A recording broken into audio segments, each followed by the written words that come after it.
This is the disclaimer for the video you're about to watch, as well as all videos belonging to the Lynn Wick channel on all platforms on which we operate this channel. No part of this publication, which includes this YouTube video, may be reproduced, stored in a retrievable system, or transmitted in any form or by any means except as permitted by the United States Copyright Act without the prior express written consent of the broadcaster, Lynn Wick. While we use our best efforts to prepare content for this site, we make no representation or warranties with respect to the accuracy or completeness of the content of the videos, including any content, links, or resources shared by third parties. Furthermore, all parties specifically disclaim any express or implied warranties of merchantability or fitness for a particular purpose. The advice and strategies contained herein may not be suitable for your situation. No legal advice or financial advice is being given herein, as we are not attorneys or financial advisors. You should consult with a professional where appropriate. No liability or damages shall take place because of this content. Furthermore, your use of this site and watching these videos confirms your agreement that the state of Ohio law applies to all disputes relating to this site, videos, and venue. For all claims and disputes relating to this site and videos shall be in the state of Ohio.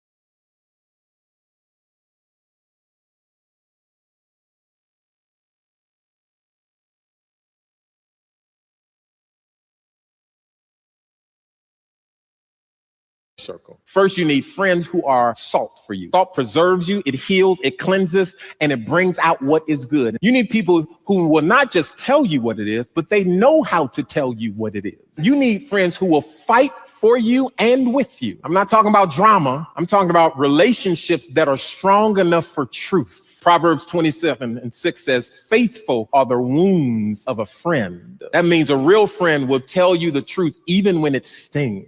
They will challenge you, they will confront you, and they will still be for you. The right people in your life don't just make you feel better. They don't just celebrate you when you're right. They correct you when you're wrong. And I think some of us don't have friends that we can fight with. We have friends that we can perform for.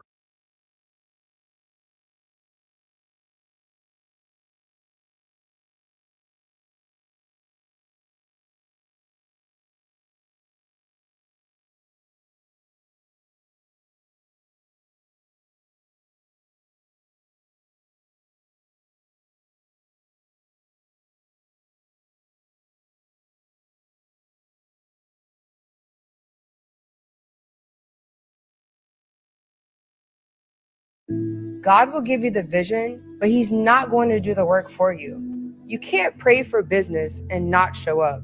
You can't pray for a better body and not go to the gym. You can't pray for more money and still move the same way every day. Faith without work is dead. That's Bible. A lot of y'all don't need another prayer. You need structure, consistency. You need to get up and go execute, because God is not going to bless potential. He blesses obedience, he blesses action, and he blesses what you actually build. So stop asking for more and start doing more.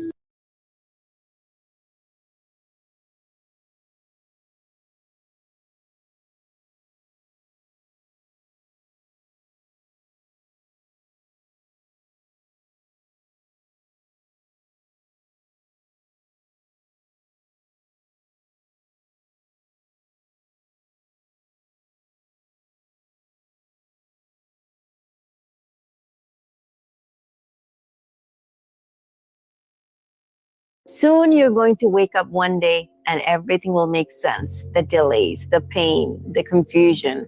And you're going to look back and say, this is more than what I prayed for. This was worth the wait, because what felt like rejection was protection. What felt like silence was preparation. God wasn't ignoring you. He was building something bigger than you could not see. So Stay patient, because when it really happens, you won't just be happy. You'll understand why it had to take time.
I've seen the ground shake under my feet.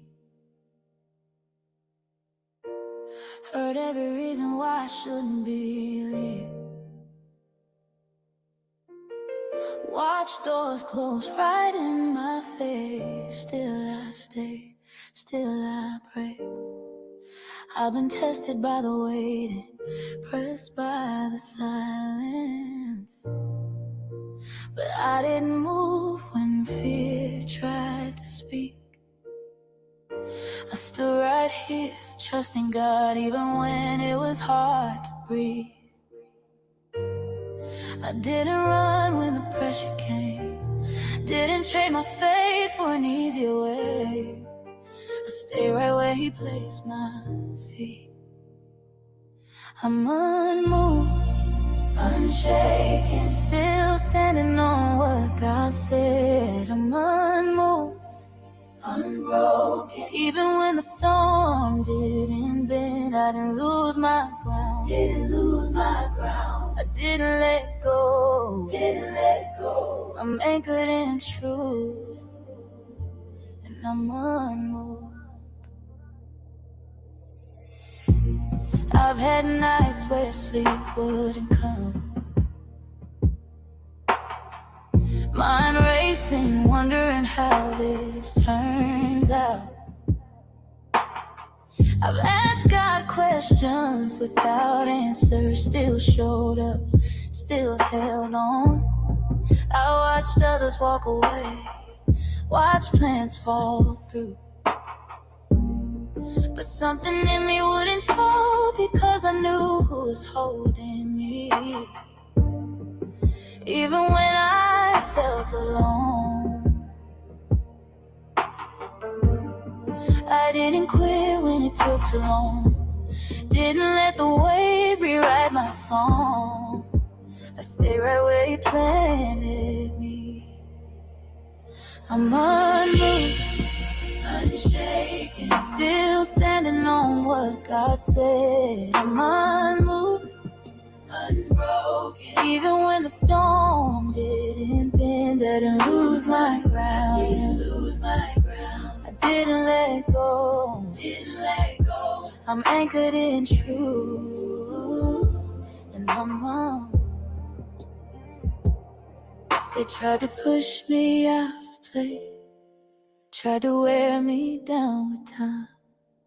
But the same God who spoke to me is the same God holding my life. I didn't bow, I didn't break, I didn't trade peace for escape. I'm still right here,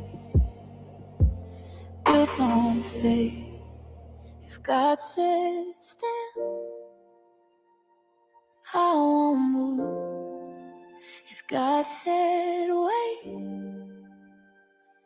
I'll stay true. I'm still right here, by the noise, by the doubt. God said stay, so I stay. I didn't lose my faith.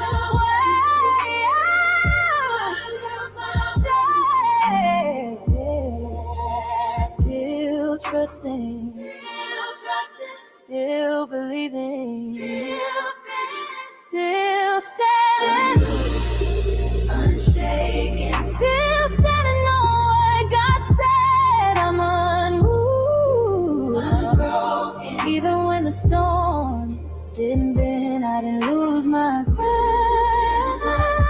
I didn't let go. I'm anchored in truth, and I'm unmoved. Still here, still faithful, still standing,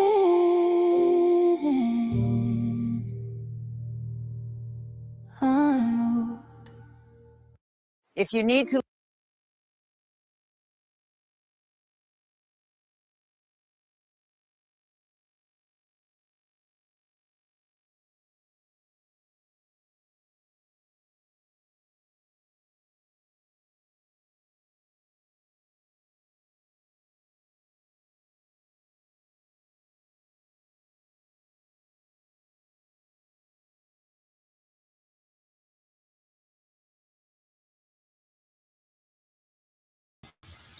Good morning, Grand Rising family.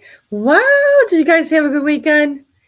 We got some grass cut, and I think Jim took out a couple of bushes. I'm not sure what he did. Anyway, I hope you guys had a great weekend. I know there was a lot of rain and thunderstorms. I was watching everything over the weekend, and I was like, oh my goodness, are they getting torn apart?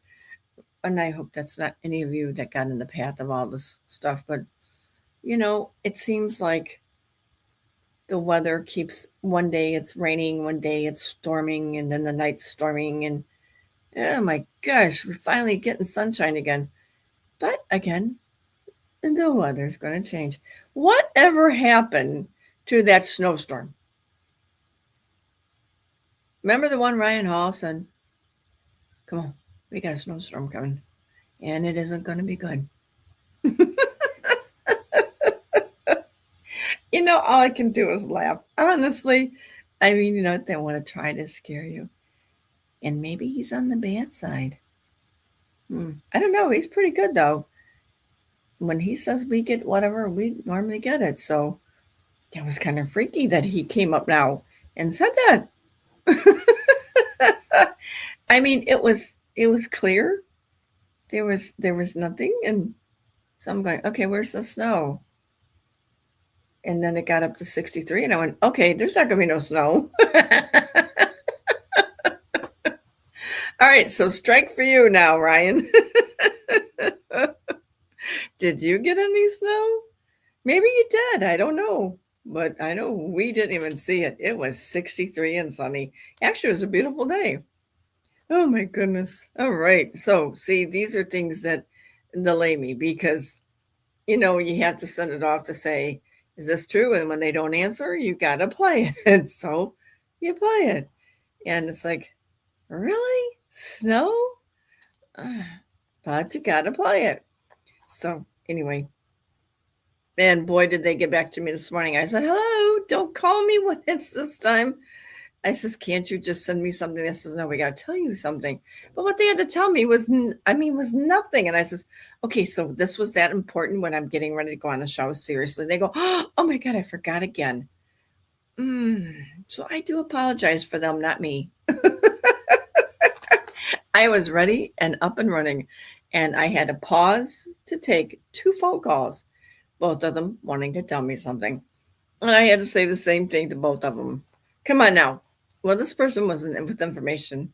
They knew I was getting ready to get on the podcast, and they called me and says, guys, I'm getting ready to go on the podcast. I cannot talk to you, but I got to tell you something. No, tell me afterwards. By that time, it was already time. See, that's what I'm talking about. So don't call me when I'm getting ready to go up on the podcast. Not unless it's important, meaning you got information or somebody is dying. And I hope it's not dying. Please, no. But yes, if there is somebody dying and you need prayer, that's absolutely 100% acceptable. Because we're here for the family. We're not here to turn anyone down when a family member is dying and they have no time left. We're here for that, always and forever. So I had to do some praying the last 2 months, and I'm still not getting any answers. So that's why I don't say anything, because I don't have a praise report. So he's not answering me. What's wrong? Oh, do you ever get that way? Why isn't he answering? But he will. When the time is right, you'll see it. You'll hear it. You might even feel it. But he'll answer. Just maybe he's busy doing something for the people.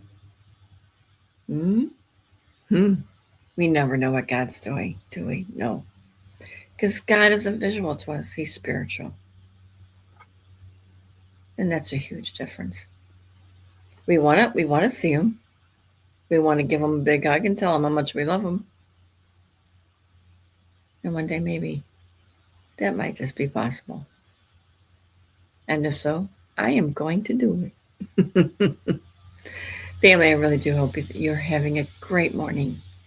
And I pray that everyone in your household is well. So far, I've not seen anybody sick. Yay! I don't know, with this weather going back and forth, we don't say it if we don't have it, right? We have sinuses, but that's nothing to do with the weather. Actually, almost no illness has anything to do with the weather. Weather manipulation doesn't make you sick, not unless they're spraying it to make you sick. But I don't think they're doing it. I really don't. I was told they weren't, and I don't see any part. Well, somebody I talked to yesterday, or I guess over the weekend. I can't even remember what day it is anymore. When I called them, they said they had been sick. They thought they had the flu, but wasn't sure because they had the sniffles and cold. No fever, nothing like that. I said, okay. I said, well, take care of yourself. I said, you'll be fine. And, you know the truth about the weather. You know the truth about medicine. You know the truth just about everything. So what am I talking about? Let's just move forward. Anyway, let's stop the chat and let's go to prayer.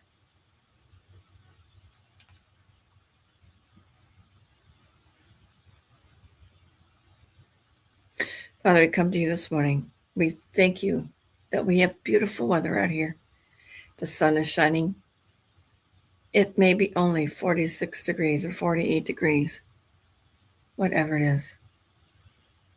The sun is shining. The birds are singing. And that is beauty in itself. Father, this morning, we have so much to talk about.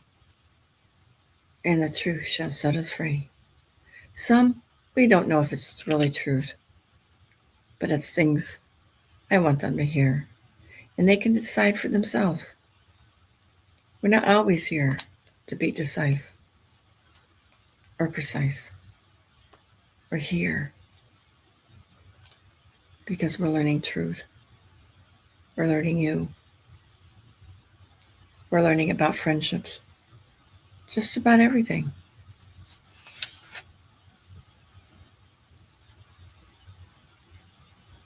Someone said, how did you get your podcast started? And I said, it wasn't my decision. And they said, what do you mean? I said, it was yours. And they said, how could that be? I said, because I talk and listen. She says, you talk to who? I says, to my Father. I talk to God. She says, well, I don't pray. I don't talk to him. So I prayed for her. Father, I know you heard my prayers because she called this morning as I was getting on the podcast.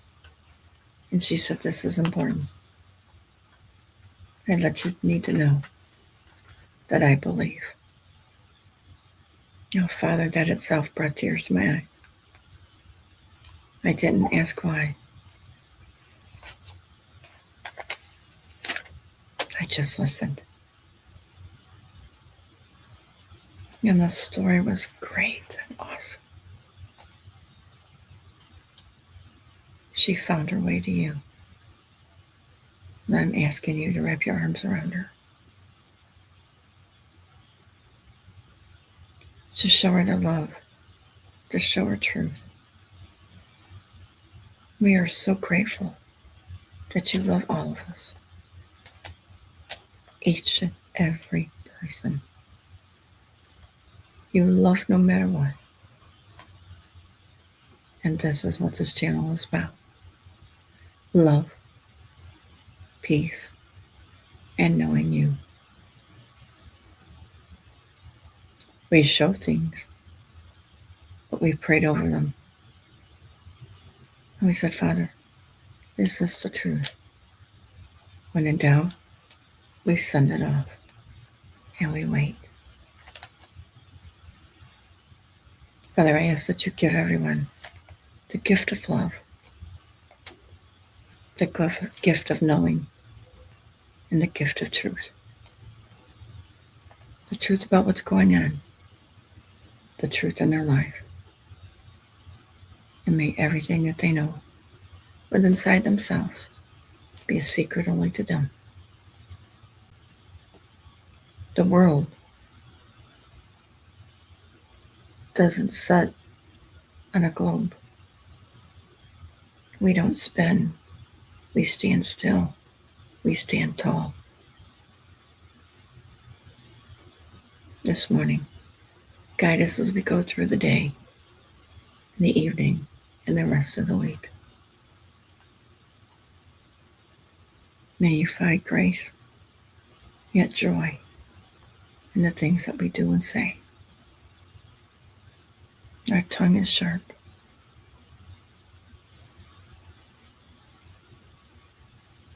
Just guide us in everything possible. Give us laughter this morning. Give us love and light as we continue on. And this we said, Amen.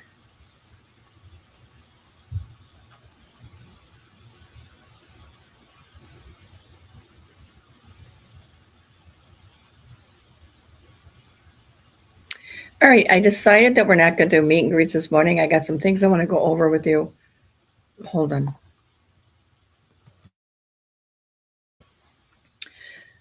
We're going to do some meet and greets afterwards, so stay behind if you have some questions or whatever, because you know we have not done a Q&A in a long while. I got a gruffy voice, so if you see me pausing and going in and out, it's because I'm trying to clear my throat. And again, that's not from sinus, that's a medication I'm taking, so it's causing a gruffness in my voice again. So I do apologize for that. So, are you guys ready? All right, let's get started. We're going to talk about several things this morning. And we might go in order, we might not, because I don't remember where they went because I was doing it while I was talking. And I'm like going, okay, where did they go? So, you know what? Keep your fingers crossed and hope that I got them in order, because if not, we're going to do it anyway, because they're always something I want you to hear. And, you know, it's really kind of nice that I get the time to really dig into this stuff even longer, because if there's things that people say and I'm like, So, you know what? I'm not saying I'm glad that I had time off. What I'm saying is I'm glad that I got time to do some more research on some things that just, it knocks me out. I mean, it's just like, okay, some things, yes, I know about, but see, when you start digging and you think you know about it, you find more stuff. And it's stuff. You got good stuff, you got bad stuff. This is in between stuff.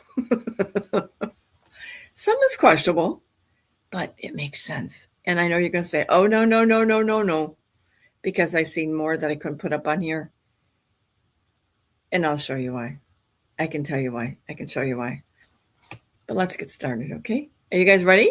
Are you ready for this morning? All right. You know what someone said? You know why I don't like your podcast? You do meet and greets, and you show too much TikToks. I said, well, okay, go away. But if you don't see a visual, then don't complain to me. Well, how do you know it's true? It's been verified. If it's not, I'll say, in my opinion, it's not been verified. But is it good or is it bad? And if you don't understand that, then maybe you shouldn't be here. So that's all I can say. I'm showing you because I verified. I'm showing you because they might be telling the truth and it might not. And this is what I'm trying to do. Show you the separation between the truth and not so truth. But see, you have to make that decision, not me. I know the truth. But do you know the truth? And what's so strange about that? And what's not to like about that? You know, if I have to think for myself all the time, that's fine. But I like some things to be verified. Not all of it's going to be verified. Right? Make sense? Should. But you know, I'll tell you the truth if I know it. Okay, let's get started. Am I missing anything other than meet and greet?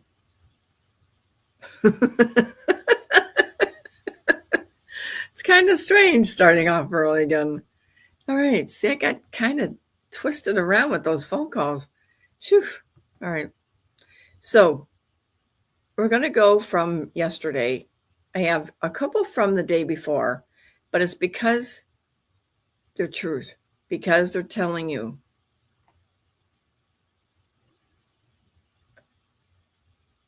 Let's see if that's on.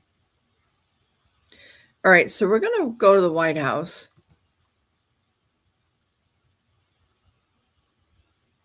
My mic will be closed.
Media seat, we have Frank Corva, who's the White House correspondent for Bitcoin Magazine, which comes at a timely week with crypto legislation moving across Capitol Hill. So why don't you kick us off, Frank, and thanks for being with us. Thank you so much. We appreciate it, Ms. Levin. Sure. I was curious to hear if the president was in favor of removing any and all language around central bank digital currencies from the Genius Act, maybe as a means to get it across the line and get it on his desk. And then my second question was about something the president spoke about in this room. He talked about a $600 de minimis tax exemption for Bitcoin and other crypto spending. So I was just wondering if you could comment on those. Sure. Well, the president did signal his support for a de minimis exemption for crypto, and the administration continues to be in support of that. We are definitely receptive to it to make crypto payments easier and more efficient for those who seek to use crypto as simple as buying a cup of coffee. Of course, right now that cannot happen, but with the de minimis exemption, perhaps it could in the future, and we will continue to explore legislative solutions to accomplish that. As for the central bank digital currency and the Genius Act, which you noted has passed through Congress and will be sent to the president's desk. I believe the House is voting on it. If they haven't, they should be passing it. We know we have the votes, and we expect get to the president's desk, and we are planning a signing ceremony tomorrow afternoon. All of you will get more details on that. This piece of legislation is going to make America the crypto capital of the world, and that's what the president promised. As for a central bank digital currency, the president opposes that. He made that promise to the American people on the campaign, and while it's not in this specific piece of legislation, he did sign a January executive order banning a central bank digital currency. The administration supports Congress's efforts to codify that executive order into law, and I believe there will be future pieces of legislation in regards to crypto that will be moving through Capitol Hill. The president looks forward to signing them, and he looks forward to the signing ceremony this afternoon. So thank you for being with us today. We'll get to questions.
Now, this is what we've been waiting for, because remember I told you the Genius Act and Clarity Act both go hand in hand.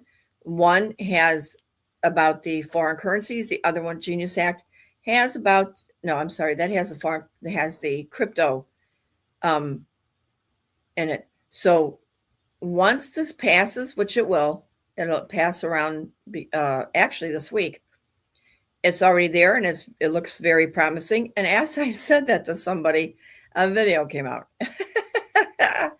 I went into TikTok and I was looking for the people that I listen to, and yep, he already announced it, so we've got that too. But this is what I want you guys to hear. This starts out awesome. Now, I know it's Tuesday, but starting off this week, you should have a smile on your face, because it is going to pass. And this is what we've been waiting for. Even though they're talking about the wars, we need those to come out together. And they are. They're coming. Yay!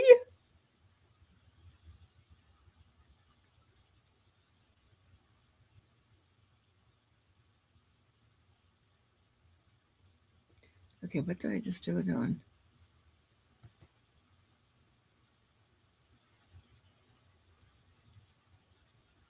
I didn't even know I had that one.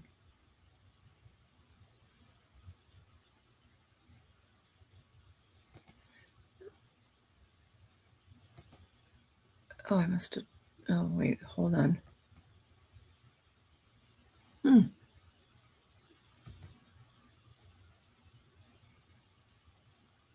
Okay, I have that one.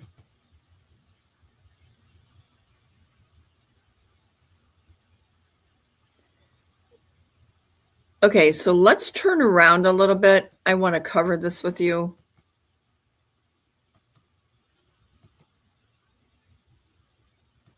I know this is going around because everybody has been hitting me with this.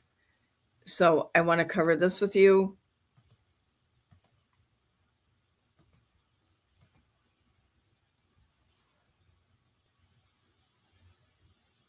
Starting with a Fox News alert, a group of American passengers from the cruise ship that's linked to the deadly hantavirus outbreak, they have landed back here in the United States. So they're now being taken to the National Quarantine Center in Omaha, where they're going to be monitored for symptoms.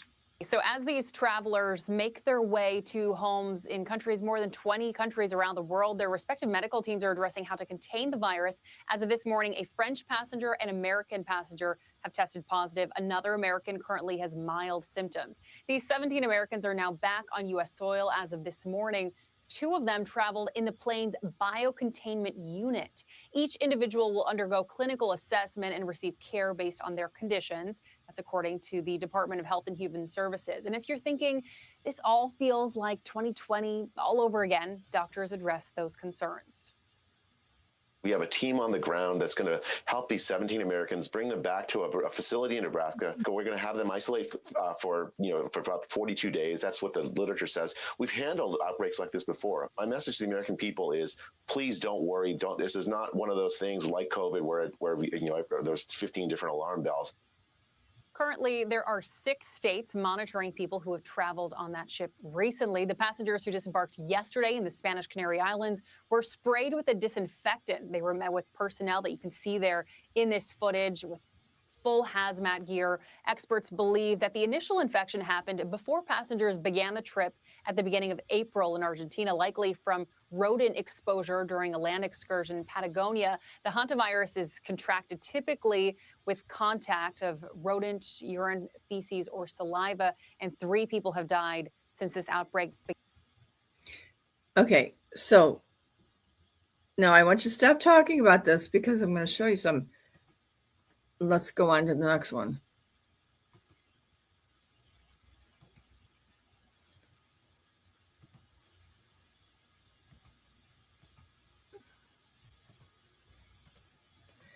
Okay, so Trump made a statement, and of course it hit the cassette teller. It says breaking. Trump says no new lockdowns, no masks, no school closures, no forced vaccines in the United States.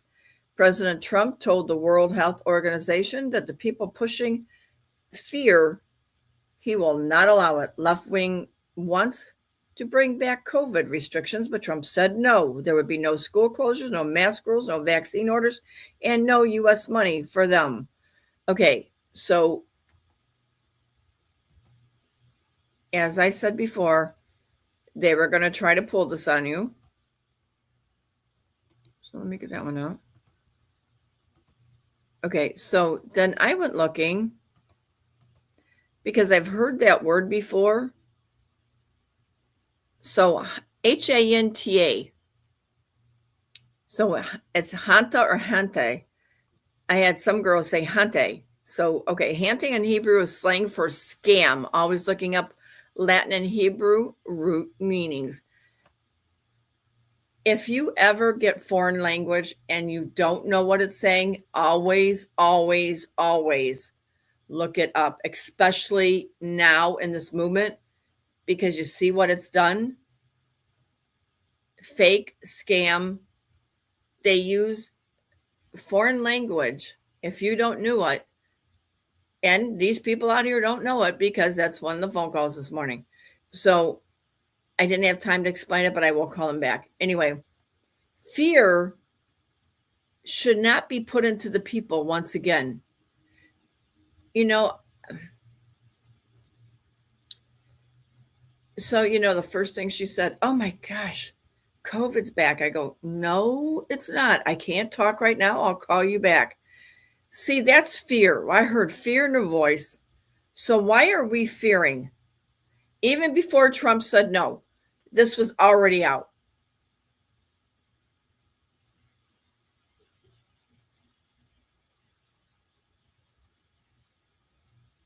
I knew that was never going to happen, but yet they brought it out.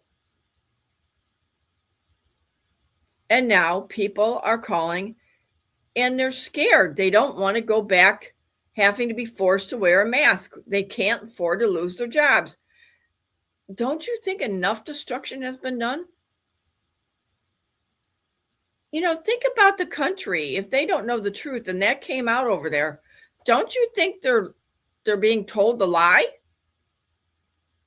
If you know anybody over there, contact them. If they're in fear, if they're afraid that this is happening, they're going to put masks on. And masks isn't good for you.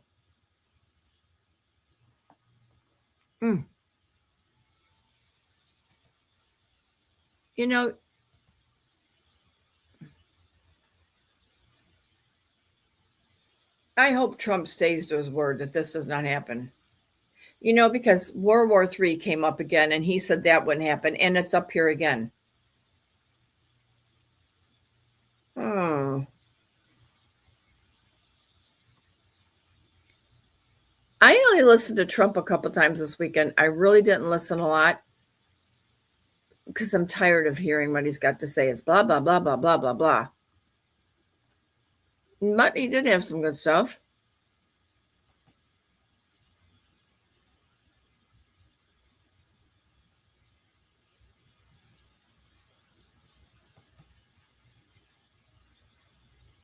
Okay, now let's go with the banks.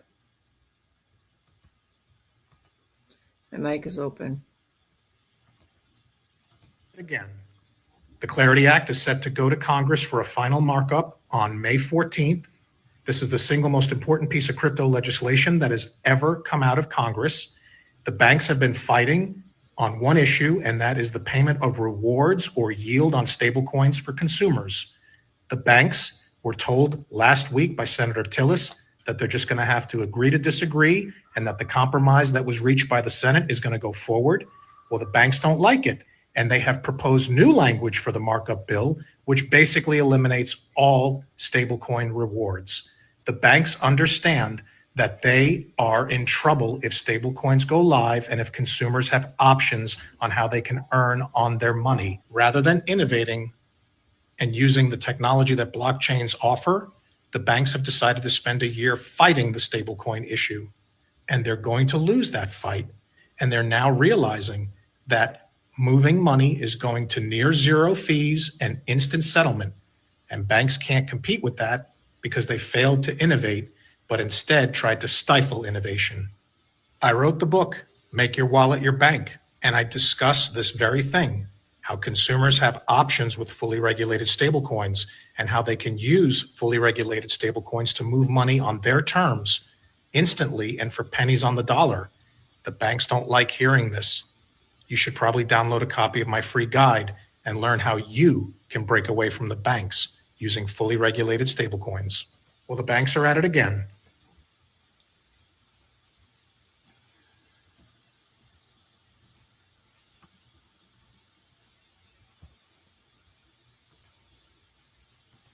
Okay, so family, I hate to tell you this, but we need to learn about all of these coins, about all the wallets. I mean, and no, I have not found anybody. I keep asking and nobody wants to come up. And I don't know why they don't. I mean, all they're going to be telling us about is what they know. That's it. But they just don't want to come up. One says, I don't want my face to be shown. I said, well, you can come up under an avatar. I don't know how to do that. Okay, well, I can walk you through it. Well, no, I don't have time. See, there's always an excuse not to help the people, even from our own people. That's a shame. Anyway, it is going to happen. And again, another confirmation.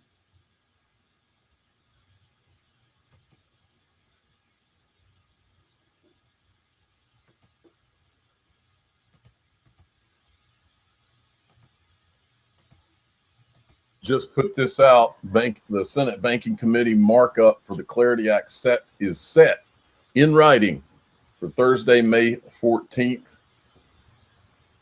It's happening, folks. Eleanor Terrett just put this out. The Senate Banking Committee markup for the Clarity Act is set in writing for Thursday, May 14th. It's happening, folks. Eleanor Terrett just.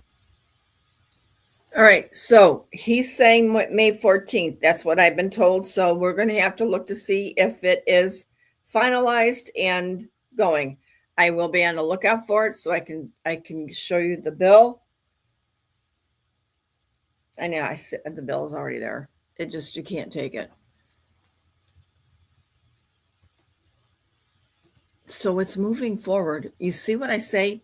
Something is always happening behind the scenes until they bring it forward. So you knew about it now. You knew about it. It didn't come out. It didn't come out. It didn't come out. Now it's coming out. Oh, I got to tell you this. And I'm not going to say the name.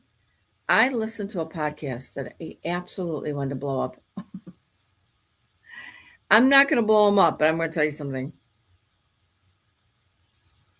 Everything they were saying, they're not new either.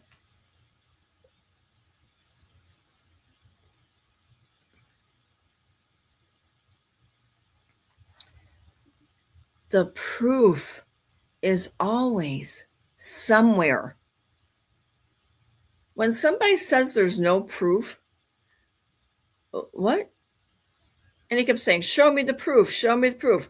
So I put in his message up in the chat message, and I said, the proof is out there. I can show you the proof. And then I DM'd him. I said, I'll show you the proof. And he says, I got the proof. I go, well, then why didn't you show it? He said, who are you? I said, does it matter? The people deserve the truth. He said, well, that is the truth. I go, you're talking truth. You're not showing the truth. He goes, well, how do I do that? And I go, oh, my. I said, you know what? I'm getting out of this before I get very upset with you. And he said, well, what am I doing wrong? I said, tell the truth, but have the proof. Guys, you know, there's so many of them talking,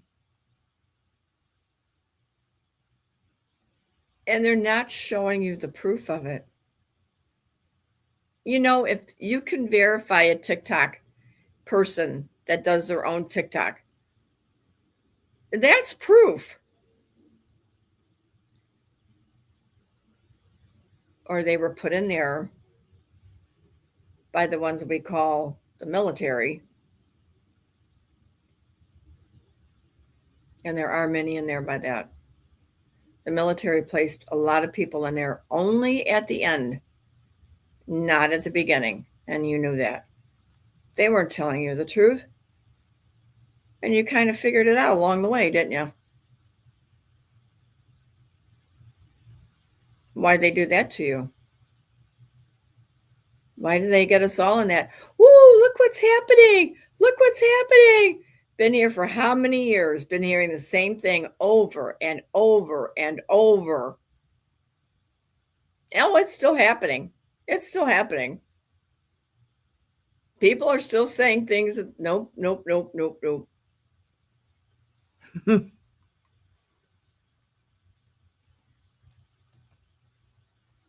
And boy, I listened to two different people, yes, over the weekend. And it was Friday. And they had two different stories to tell about what happened somewhere. I'm like, oh my God, neither one of you did your research. I started laughing. I said, okay, well, I'm not going to listen to you now. Two of them. Come on now. See, this is what I'm telling you. Even in the movement here that we have, whatever you want to call it, no one knows what they're talking about sometimes. I mean, if you just listen, you can tell that that's not right. It's just like, oh, but I didn't say anything. I just said, oh, eBay. I got off. I said, no.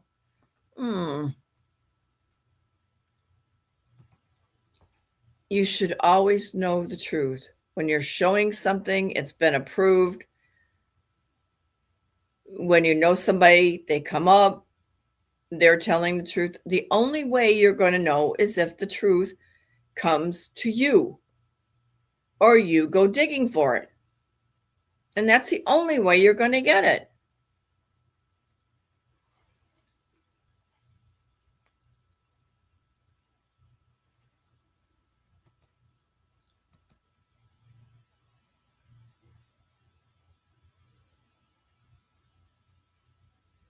Okay, so now let's switch just a little bit because I want to get you caught up. You know, I am still here Tuesday and Thursday. Excuse me. They found out on Thursday afternoon No, wait a minute, my days are mixed up. Friday afternoon. It was Friday afternoon. It was either Thursday afternoon or Friday afternoon that they had to bring in and drill down into 3 different spots. That's all right here in the end of these 3 houses.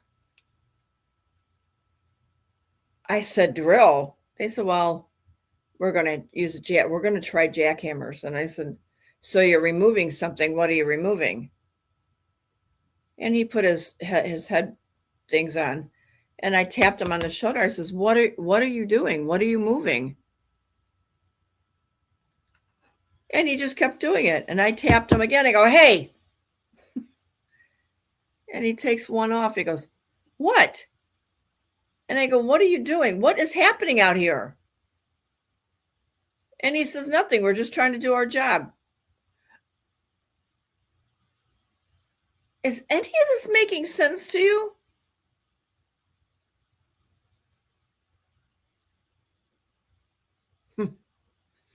All right, let's continue. So I just want to give you an update. We're still here on Tuesdays and Thursdays. And I'm going to go and see if I can't get a hold of somebody and ask why. All right. This is getting crazy. I mean, I can get in out of the driveway. It's just the noise. And the noise is so loud. I mean, I can't even hear myself talk. I was on the phone and she kept saying, what's in there in the background? I said, they're out here working. She goes, why are they working during the day? And I said, that's it. They said they were working because it's during the day. And I said, you know what? And I have to say this. I said, you know what? If they paid them at night, it's overtime. I said, so no city's going to pay them overtime, especially now. If you can look at the market going up and down, then you know why. All right, let me show you this.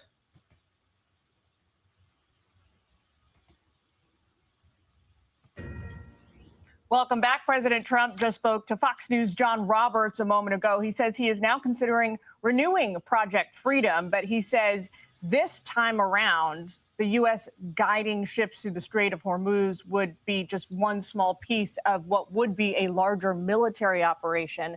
When it comes to peace negotiations, the president tells Fox the regime is, quote, going to fold. Joining us now is senior correspondent Benjamin Hall. He's host of the new Fox Nation special, Hope Starts Here, Murdoch Children's Research Institute. Interestingly, Benjamin, the president also just told John that the U.S. would have to dig out what he calls the nuclear dust at its facilities because it's buried so deep that Iran wouldn't even be able to access it. So there's the answer to that question about whether it can remain or not. What do you think? Yeah, it's really interesting because what Iran has done, not only on this occasion, but going back over the years, it likes to really drag out negotiations. And when it tells President Trump that to get the nuclear dust, you have to come into Iran, you've got to dig deep.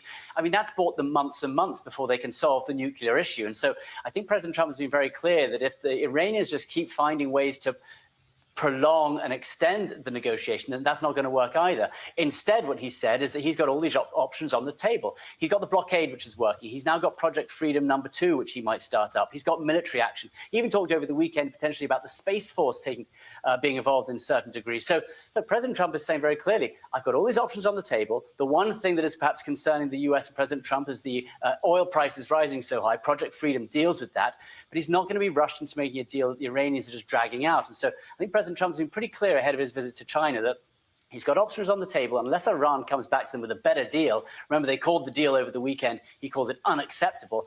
Then military action will start up again. The blockade will continue. Iran is going to continue to suffer. So I think we're going to have to see over the next few days in China how it plays out. He, keeps pressuring the president in the media, asking him over and over, how long? What's the deadline? How much more time are you going to give them? And he really seems to be saying, as much time as it takes for my objectives to be met. It seems like the timeline is not the first consideration anymore. No, and look, everyone's talking about the US timeline. How long can the US stay in? I mean, President Trump just said over the weekend, maybe 2 more weeks, and 2 more weeks, where the Israelis and the US had specific sites, specific leaders they thought could be taken out. But the Iranians are the ones really struggling. They can no longer pump their oil for much longer. You're already seeing around Karg Island oil being let loose to a certain degree into the Straits of Hormuz. Once they can't pump any more oil, once they have to turn those off, it takes months, if not years, to get those pumps going up again. So it is the Iranians who do need to come to the table. And President Trump makes very clear that, if it's going to take longer, it's going to take longer. But he won't run away just because he feels that oil prices are rising. He's going to finish the job. I think it just remains to be seen how exactly he's doing that. And he's given a lot of time to negotiations up to this point. He really has been pretty patient. The question is, how long does that patience last? I want to make sure I talk to you about this while I have you here. It seems like in your downtime, you've been pretty busy putting together this fantastic new Fox Nation special that is coming out. Let's do a quick teaser for our viewers at home. Consistent theme among all of the Can families. They are not sitting at home feeling sorry for themselves. They're out there living, giving their children the best lives possible. It's really tough raising a child with CAN, but she's happy and she's taught us life is positive. Yeah, she's very loving and caring and always gives you a big koala hug. And their visit to MCRI left them with one unmistakable feeling. There is some light at the end of the tunnel. We just have to stay positive. There is hope. What's your favorite part of this Fox Nation special? This was one of probably the most rewarding things I've worked on. There is this very rare degenerative disease called KIF1A. Only 600 to 700 children around the world have it. And it's pretty awful. I mean, the children start to lose their focus, their eyesight, their movement, their speech, and their lifespan is not long. And this documentary follows these families who are trying to find a cure, because there is no cure at the moment, and it's trying to find a cure for it. But what is most amazing is the bravery of these children, the courage of these parents who have had to put everything to one side to try and help their children. And I know it's a really horrible disease. And if you watch the documentary, you'll see what it's like. But they find these incredible sources of strength out of it. And we looked also at the research that's being done to try and find a cure. And a lot of it's based out of the MCRI, which is the Murdoch Children's Research Institute, which was set up by the grandmother of the CEO of our parent company, Dr. Murdoch. But they're around the world. They're doing all this research. They're trying to give hope to these families. And it's a medical documentary, but it's really about the families, the children, and trying to find hope where right now there isn't much. So, honestly, it makes you realize that we must never take anything for granted. It reminds you how strong families are, particularly after Mother's Day. And it really is something that if you have a moment, sit down and watch it. It's on Fox Nation, and just a great, great joy to spend time telling the stories of these families. And the excruciating work being done by the families, their doctors, by the Institute. We'll all be watching that tonight. Thank you, Benji.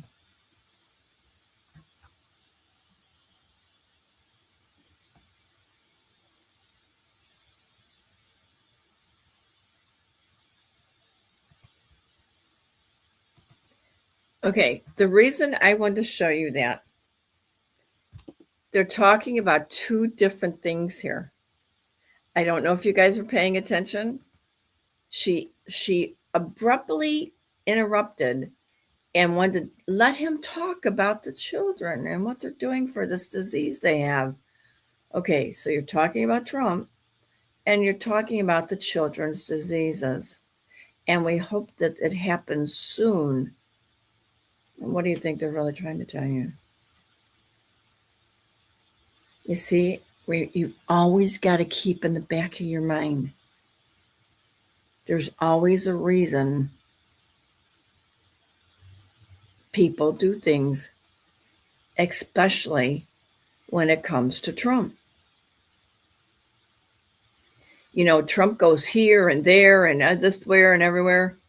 So, and I'm not saying this is true, but his protocol just seems to be all over the place. And then he comes back to the same thing again. Then he goes somewhere else. And then he pops out of something else and go, okay, I can't listen to this anymore. Well, I did listen to what Trump said about the children with this disease. And he said they were going to be cured immediately without any doubt. And then I found the video and she's talking. Then he talks about exactly what Trump was talking about as she was talking about Trump. See that disguise that just went on? This is why I said I pay attention, because I'm awake. I know what Trump is talking about. I know I don't listen to everything, but I know Trump by all that flipping that he does and talking about the children and where things are going to come from. Yeah, well, if you didn't catch on that, then you may need to do some more research. And again, guys, I don't want to talk about who's good and who's bad. We don't know the truth on that at all. I know some of that truth, but I'm not going to talk about it, because sure as I do,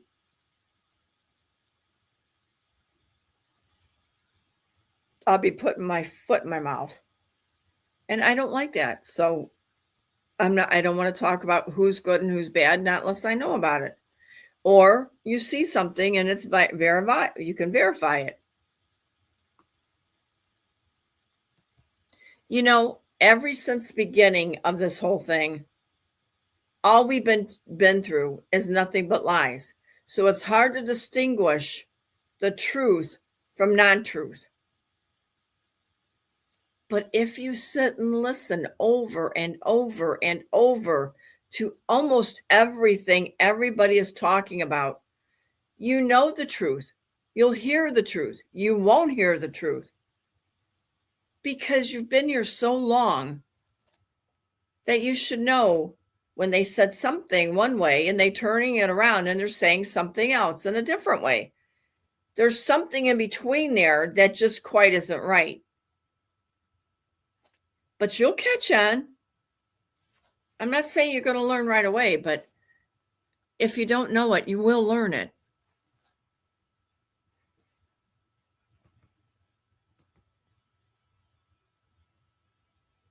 All right, now let's go to Social Security. We haven't talked about that in a while. Now, this is Ramsey's pulling this off of one of Trump's things. This was yesterday. Again, yesterday. That we increase benefits across the board for the more than 70 million people that are on Social Security. We make sure that nobody can retire into poverty. Imagine in this country that 5 million of our fellow Americans, 5 million, get below poverty level checks after having paid into a system all their lives in the wealthiest nation in the world. There you have it, you guys. That is Representative John Larson. I'm going to be playing for you the entire clip so you can see it for yourself. Coming out in the last 72 hours, he is saying it is time to increase Social Security across the board for all recipients. That includes retirement, SSI, SSDI, any of the fixed income benefits that go out for Social Security. He is saying it is time to increase it. And if you agree, put yes in the comments. And he is making these statements because that one big, beautiful bill that was coming out from Donald Trump, he is saying, hey, it didn't even include the no tax. Donald Trump wanted to see that in there. Members of Congress, the Republicans, did not get that in the bill. And he is saying we need to wipe that. Sure that we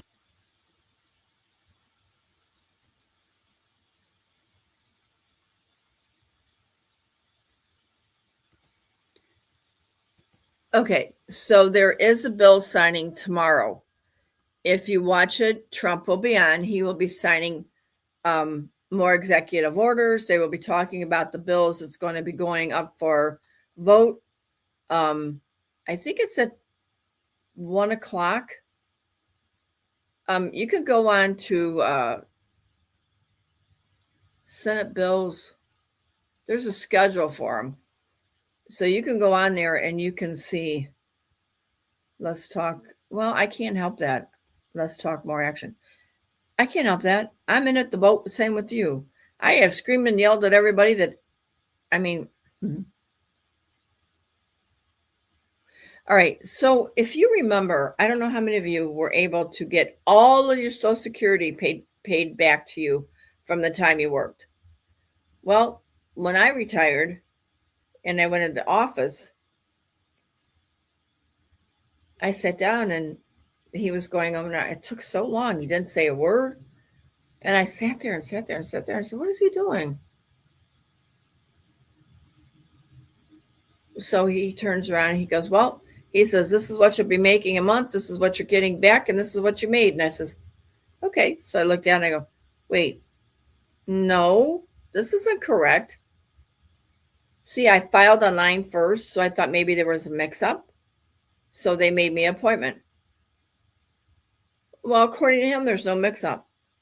I only got my pay back from the places I worked for the last 10 years. I said, that's not right.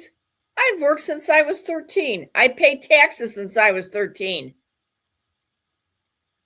He says, we only go back 10 years. I have no records of anything else on anybody. I go, anybody? I'm not anybody. He goes, no. What I'm saying is the game has changed. I said, the game? You think Social Security is a game? I mean, he was retired. I said, do you feel that it's a game? He goes, I didn't mean to put it that way. He said they changed it. The government changed it back 10 years ago, 10 and a half years ago. That the only amount of money coming back is the last 10 years that you paid into taxes. Or that you worked.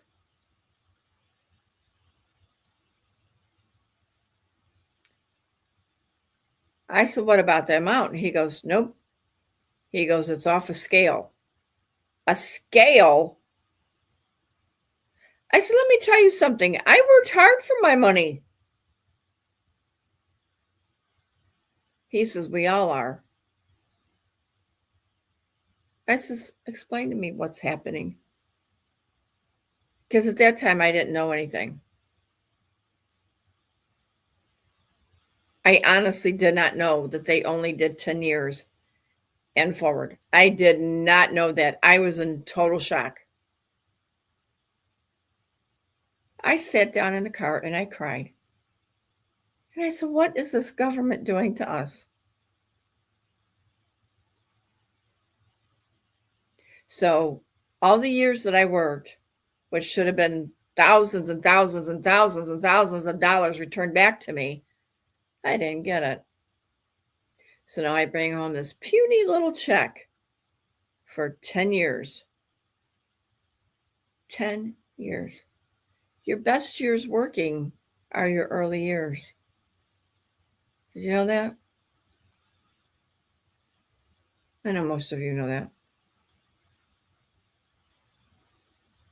Just see how criminal the system is.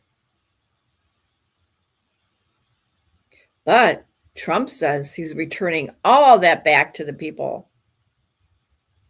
that was stolen from us. So let's pray he does.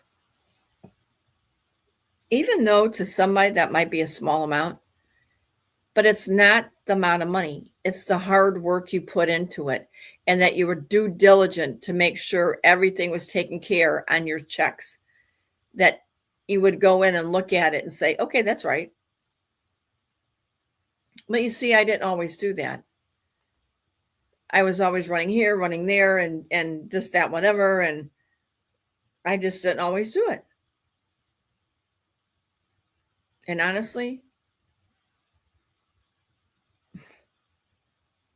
I don't know. I hope that didn't happen to all of you.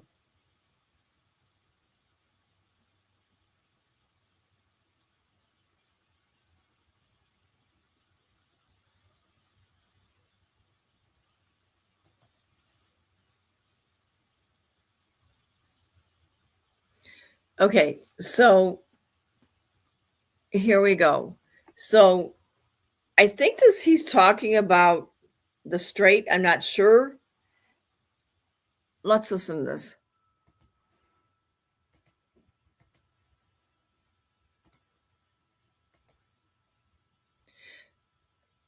Because Chad put this out, he says, the next phase of crypto would be far bigger than most people imagine. And this is a time to position yourself wisely for the future of digital finance. Accumulate more crypto and move your assets off banks and exchanges into a decentralized cold wallet. And consider setting up a trust account to strengthen the protection and long-term security of your funds. Okay, but when I listen to this, let's listen.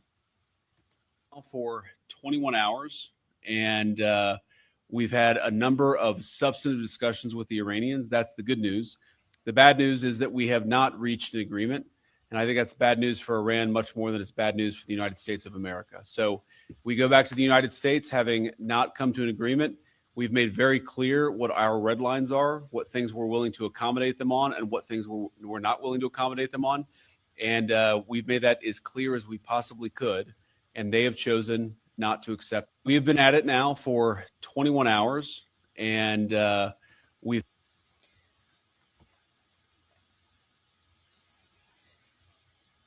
Okay, so do any of you understand why Chad is talking about crypto and he's talking about the Strait? They didn't come to an agreement.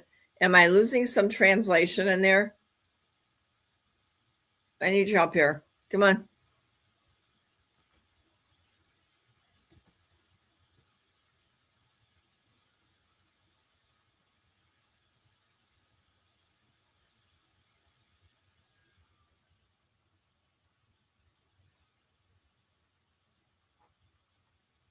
Yes, Social Security is going to increase, and you know why. I told you all this is going to be done one thing at a time. So right now, there's different things I heard that's up in the air, what's going to start out first.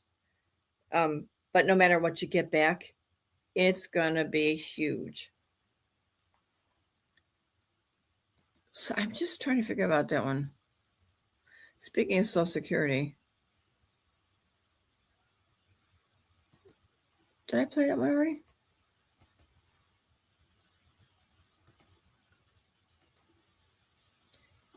It says, watch, call to increase Social Security for all. This was done yesterday. Increased benefits across the board. Okay, we played that. So benefits are going to cross the board. There are going to be a lot bigger. Everybody is going to be accepted. The age change is going to go to 60. Well, Trump said two different ones. He said right now, the age is too far out. He goes, maybe 60, 62. He goes, I don't know. He goes, well, we'll get there. So that's what he said.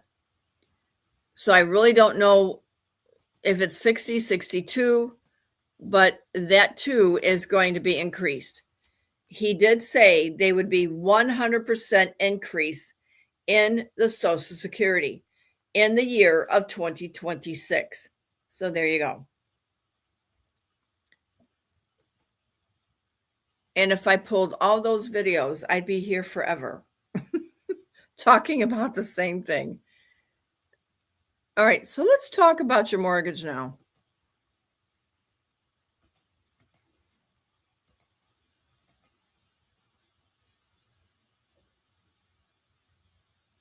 Government cancels mortgages starting May 15th. Does that interest you? Do you want to hear about it? News, the government will be eliminating your mortgage by default when they start attacking the $39 trillion in debt starting May 15th. As you know, Kevin Warsh is replacing Jerome Powell as Fed chair, and he wrote a thesis statement talking about financial repression and how he's going to use it to eliminate the U.S. debt. This is not the first time they've used this strategy. They used it after World War II, once the United States accumulated a bunch of debt. They drove down interest rates to keep fixed debt low as they pushed up GDP, inflation, cost of living, and wages. Imagine COVID, but on steroids. Any fixed rate debt that was originated before 2022, those payments feel like nothing compared to today. Anyone would die for a $2,500 payment. But have those payments changed from 5 years ago? No, they're still the same. Just the cost of living has gone up significantly. Kevin Warsh talks about doing it again, driving down interest rates while inflation pushes up. He's going to force institutions to buy U.S. bonds because someone has to buy this debt so that they can start attacking the debt.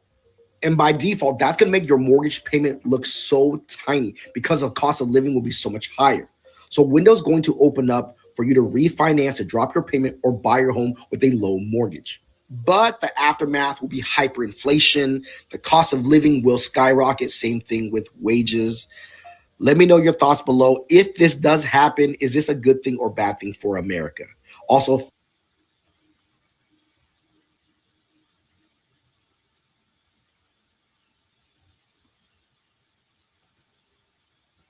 All right. So did you catch what he was saying? You see how they're going to tell you? This is nothing. Nothing. This is nothing. This is nothing. This is about your house being paid off, not going and refinancing it. It's about your house being paid off, not a little teeny bitty debt, not unless you want to turn around and refinance it, but you don't want to do that at this time because when that market crashes, you don't want to be buying anything, any credit cards, nothing. But I guess he's wanting to get that out maybe first. Because he talked about it on Friday. Did you guys pay attention to what Trump's talking about? Or do you understand what he's talking about? There are so many Trumps now, and new ones are back.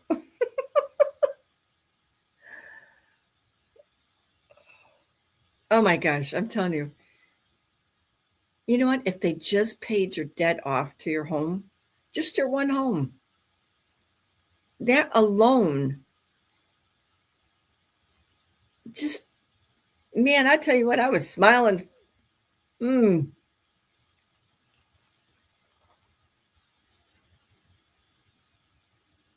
even if you don't have your home, he also brought up, well, maybe if people are paying rent, I can do something about that. Now, I don't know what he means by that, but he's talking about something about the rent. So if you are renting, hang on, let me see what he's talking about, or maybe you might find out first, whichever way, let me know, but I'm going to show you when he talks about it.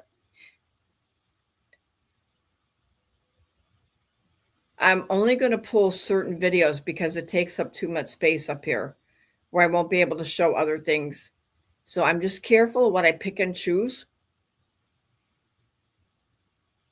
Trump is always telling you something. It may not be about money or whatever. He might be telling you that the war is ending. He might come right out and say, I'm done. That means he's done with everything going on. You just got to listen. But you know what? But if you had your mortgage payment just paid off, that alone is a relief. Now, somebody who's went out and paid the whole house off, I told you guys 4 years ago, don't do that. Do not pay that loan off.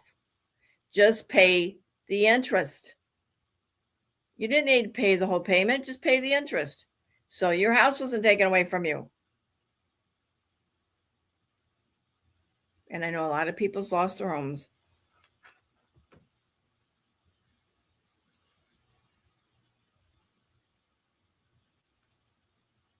But you do know other things are coming. And that's where humanitarians come in. If you truly do not have a house payment, if you truly have a house payment and you cannot afford it, all you have to do is let this family know here and we will make sure you are taken care of.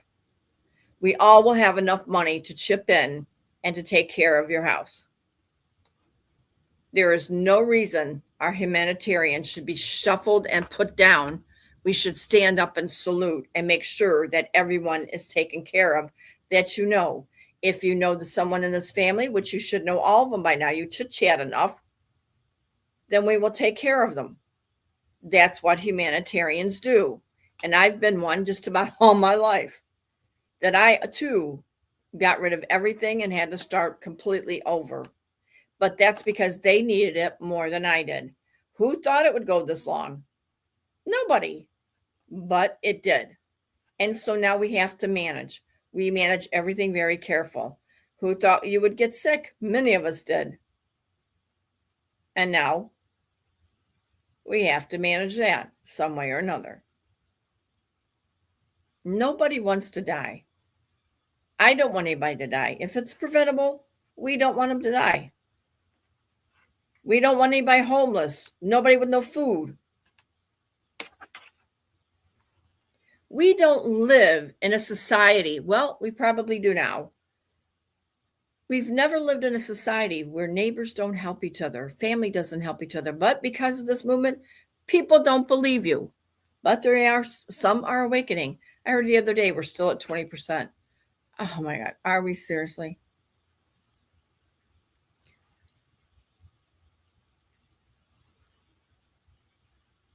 Don't stop believing because you feel, oh, I can't do that. This isn't going to come to me. There's always going to be somebody to help when this is over. Even money's coming out now. If you're getting back a check from your income tax, if somebody needs help and you got extra money, let me know. We got family members that need up the yang you. I can't help them right now. I can't help anybody. Ghost and I sold all of our stuff. I've been sick. Ghost has been sick. Kind of still are, but just guys, start humanitarian first, being right here, then branch out and do whatever you want to do. Because right now, when I get anything, I help somebody. I don't hold it. I give it out. And all I do is I say, I know it will come back to me. If it doesn't, okay, it always comes back some other way. Don't complain. Just do it with your heart. Because God always takes care of us. And if you haven't figured that one out, maybe you need to ask Him. You know, I saw on Telegram someone say, and I'm not going to say where I went. I only have 9 on my Telegram now. I put some more back on, only because I had to look up something. And I couldn't find it. I couldn't figure out where it was, which one it was in. So then when I found it, then when I was in there, I found this. Somebody must have been talking about needing money or maybe a house or something. I don't know. But the comment was, nobody's going to get my money. I'm not sharing my money with nobody in here.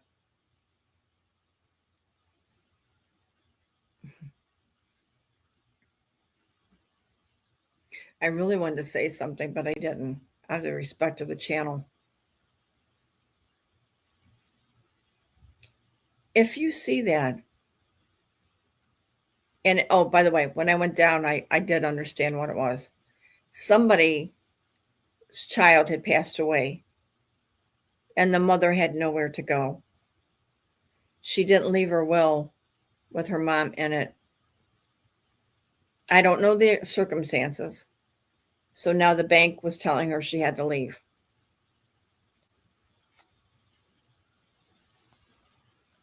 I know that feeling. That happened to my mom. But I jumped ahead of it before she knew about it. See, Ghost and I, we weren't rich, but we had some money that we could take care of it. So what I did is when I found out is I called somebody that I knew loved her home, loved their home. And I said, hey, I know you said you loved their home and that one day you wish you had it. I said, are you interested? He said, sure. And of course, I started tears coming down. And I said, I really hate asking this. He goes, you don't have to ask. He goes, I'll buy it. I said, you don't even know how much it is. He goes, I'll buy it.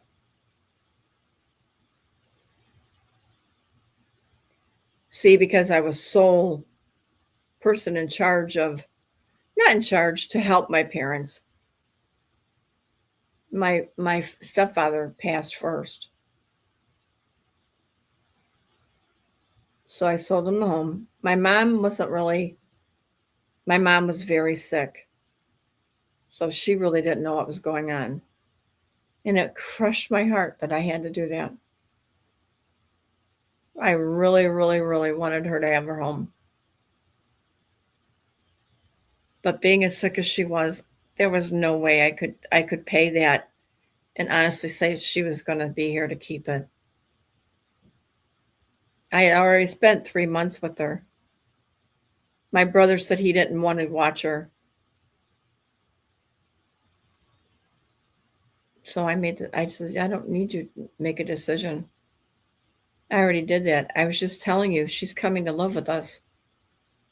He says, good.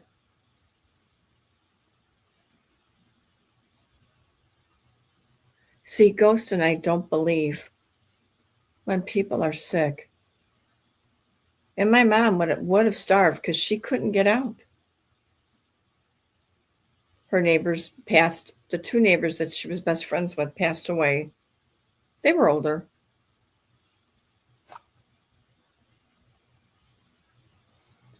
So my point goes right back to, no matter what the circumstances is, you give and you don't ask. Because they're only asking because they need it. Whatever it's for, as long as it's not for something that's bad, I give it with no questions. If I could do that right now, I probably would be broke. But that would be okay too, because I know God would give it back to me. See, I don't worry about that. And neither should you. If you believe God is within you, you should be listening to him, what he's telling you. No matter what's going on in our life, we have God on our side. He's there. And even if you go broke, he's going to bring you something else. That's why I said before, when you pray and you ask for something and you don't get it right away, he brings you something better. Look back through the years when you prayed for something and he didn't bring it, and you're worried, you're upset. I know, I went through this. And I get a check in the mail.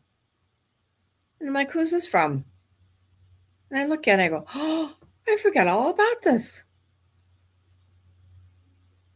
That's happened to me many times. I just don't worry about it. But we got people that worry themselves to sick. We've had 2 family members in there pass away. And one daughter straight out told me, she said she was so worried all the time, she gave herself a heart attack, that's what she died of, cardiology issues. So then the other one, I never did figure out why they passed away.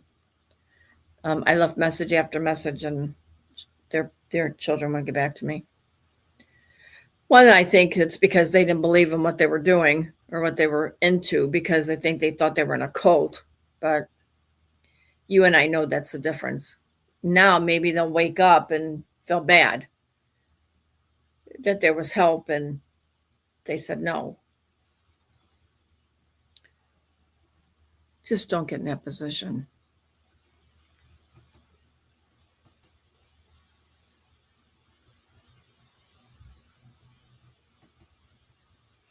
All right. Now, I found this to be about, okay, so it's an IRS agent confirms dinar rate tax rate. Now, this was done a couple months ago. I was finally able to find it. Actually, I found it and then I lost it. And then I asked somebody if they could find it and they sent it to me. So they're in the middle of a conversation. I stopped it and then we printed it. So I want you guys to listen to this.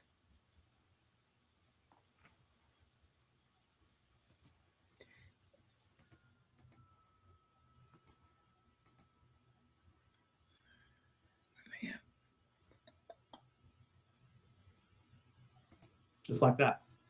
So now, as far as Venezuela goes, I get asked about that one a lot. I get asked about the Zim a lot. I had a Zim bond, but I can't find it anywhere, and I've literally looked all over the place. And that's okay. I just let it go, man. I'm over it. But as far as Venezuela goes, living here in Florida, we have a lot of Venezuelans here, and I love them. They're such a great people. But I haven't done my due diligence on that currency yet. And I was being told a lot last week, it's going to revalue on the 1st, but I didn't want to panic buy and deploy currency without knowing what if it's the Boulevard, the Digitalis, or whatever I should be buying. I haven't done my own personal homework on it, just reading what people have told me. And I have to do that now because, I bought the dinar and the dong on faith, but I didn't buy it. I didn't buy anything else on faith other than Shiba Inu. But that's a different story. But I do want, it's been a really busy week, but I do want to sit down and actually do some homework on the Venezuelan currency, and I need to know what the exit strategy is on that too. I can tell you that my representative, who I buy my dinar and Vietnamese dong from, she's a local licensed CXI representative who works for a travel agency, and she can't get it. She can't get any currency from the Middle East right now, except for the Iraqi dinar, which I thought was interesting. And she's under the impression that there might be a shortage coming up soon for the dinar too. So, well, I guess we'll see what happens with that. So the top 3 differences between Iraq and Vietnam they're pretty important. We need to understand that too. So Iraq runs on oil, which, we all know that, but Vietnam runs on manufacturing and trade. So about 90% of Iraq's economy is petroleum, right? And, we just found yesterday, a news report came out that they just discovered this massive oil field up there. And what a blessing that is. That's so cool. Vietnam, on the other hand, they've got Samsung, they've got Apple suppliers, Intel, and a bunch of exports, that the whole world is buying. So 2 very different engines for their economies. And I think that's really important to recognize. Iraq has an IMF rate and Vietnam does not. So Iraq's rate was set after the war to stabilize the country, Vietnam's rate is being managed to keep their exports cheap and competitive. Then that's a totally different reason for keeping the rate where it is, right? I mean, they're definitely motivated, especially, when they've got to compete with China and India and Mexico, and all these lower markets. So the IQD could move fast and the Vietnamese dong will likely move slow. And I think that's important too. I was just talking to a friend of mine out in California this morning, and we're talking about how the Iraqi dinar could potentially be an overnighter. Like, we'll wake up tomorrow and it'll be revalued at a new rate. The CBI will just announce it and bam, it'll happen. But with the Vietnamese dong, I'm seeing evidence that's showing that there's a strong potential that it'll float over a period of time. So Iraq's thesis, these are just from my notes here, Iraq's thesis is a revaluation event, right? So a big adjustment that could happen overnight. But Vietnam's path looks more like a gradual climb from over 12 to 36 months. And that's as the government opens up its markets, So right now, the newly elected president of Vietnam was in India, and they're garnering business. They want to have $25 billion in revenue in trade between the 2 countries. And that's up from like 16.2 billion. And they want to do that in the next year. So they're opening up new avenues, new markets in the same destination, but the roadmaps are a little different, right? You see, 2 more differences. I'll just interject. Just going back to like the overnight, change in currency value versus the float. I've been having these conversations with multiple AIs, just really trying to play devil's advocate, give me reasons why it can't revalue overnight, give me pros and cons to why a float is a better option or a worse option. And the general consensus, and I've always kind of believed this as well, is that it makes more sense for a overnight revaluation, and I'm speaking about Iraq, I'm not speaking about Vietnam right now, is because if, let's say the currency starts going up, if it's a managed float per se, think about how many speculators are going to come into the market and just buy, right? Versus if it happens overnight and it's a one and done event essentially, right? Well, those who held were the winners, and and that's that. Versus if we just and I mean, best case scenario would be at least as far as I'm concerned, the Iraqi dinar revalues. Now people have a ton of liquidity to invest in. Depop has no selling fees. then you can start buying up, the Vietnamese dong if it is floating. But again, there's arguments, and that's why there's also the argument for, the basket of currencies or all the global currencies revaluing at the same time. This way, it's all kind of this one and done event to where, because the more speculators you have coming in, it messes with the market rate, and it can kind of cause chaos. Overnight, just like that. So okay.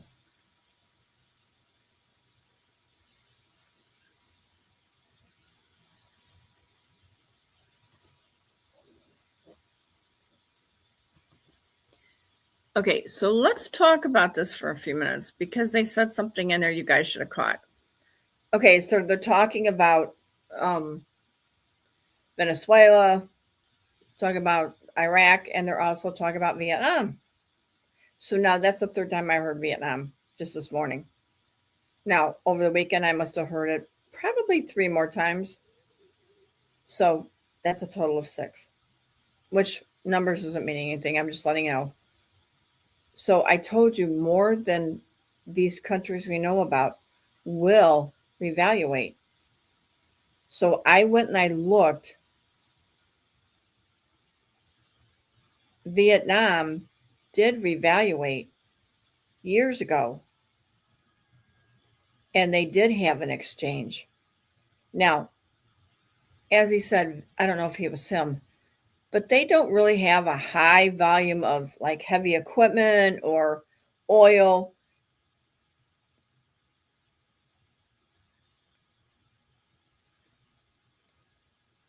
But they do have products, they do have things that are very, very wealthy to that country.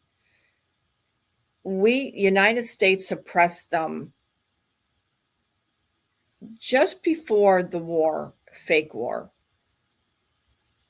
They stripped them of their money. They stripped them of everything as far as an asset. Do you know why? That's why they put the guys in the war in 1960. What was it, 1963? I think that was the last, 1963. I think that was the last draft we had. Do you know why they did all that? Well, we know about the smoke and the token down there, right? Because it would heal you. Okay, I mean, I'll say it. The marijuana was being grown down there by the massiveness. And it was being brought over to the public. And they didn't want that. So they went in there and they lit everything on fire. I mean, half the country was caught on fire. So they lost everything. We did that to them.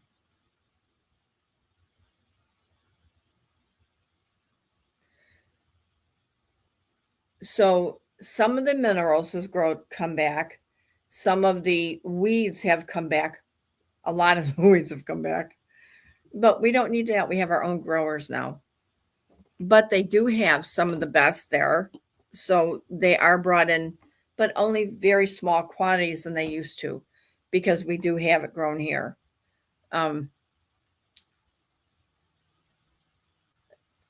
It took them years to try to recover. And we killed their people. And a lot of them didn't have any more, the women didn't have any more children. The devastation that went over there. You know, they were killing men, women, children, just to keep them silent.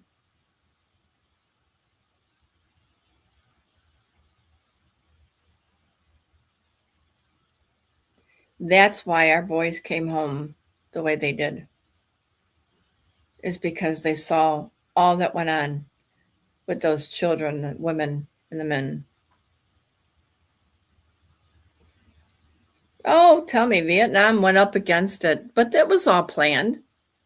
It was all planned. You knew the United States was going to win. They knew that the men would go crazy because they would see that. United States was a terrible, terrible place to be. But we slept through the whole thing and thought, oh, okay, this is real and that's real and this and that. It was real. Everything was real.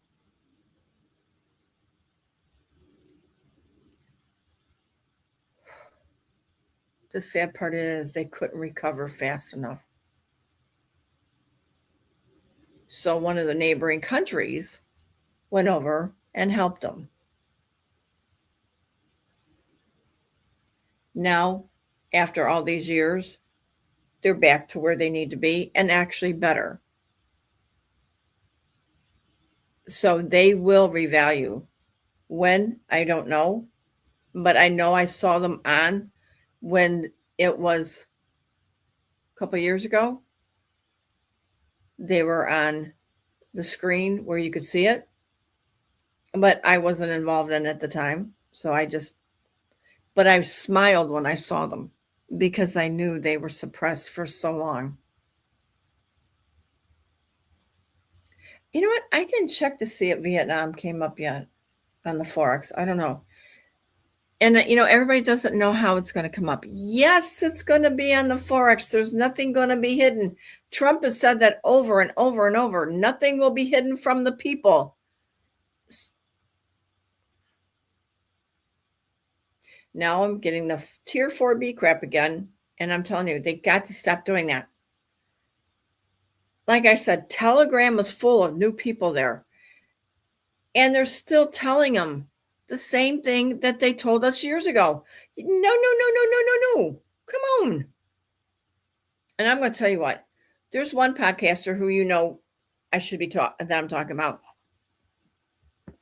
who flip-flops back and forth on her information. And that drives me absolutely nuts. Either you believe it or you don't believe it.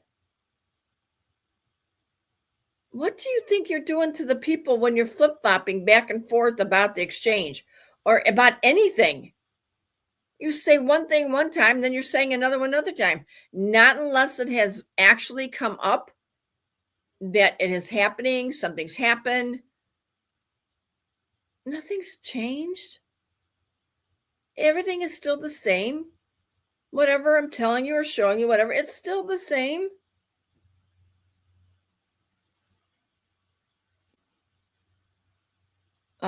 Kelly said, I saw so much. I lived in Guam during the Vietnam War. I grew up very fast. It was 5 years old. Oh, honey. My heart goes to you. That's what I said, Terry. I said, what was he doing? Is he bad? I have no idea. But I kept looking out. Thursday and Friday, I kept saying, I don't think there's going to be any snow.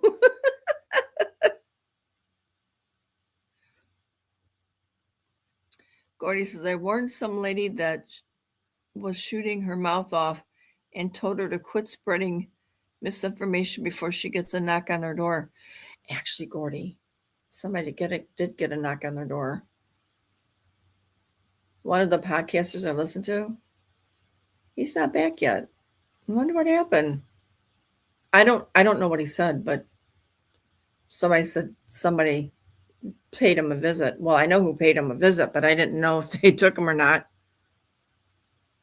Normally, I heard when they come to visit, they're just asking you not to say things, or they're giving you proof right in your hand. I mean, I wasn't told that they would take you, but I don't know. But they will knock on the door. I think the only way they're going to take you is if they can prove that you're a baddie.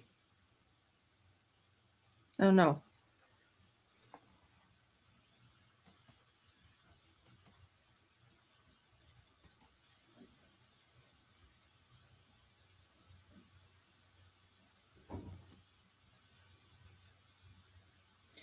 All right. This may gross you out. You don't have to listen to it.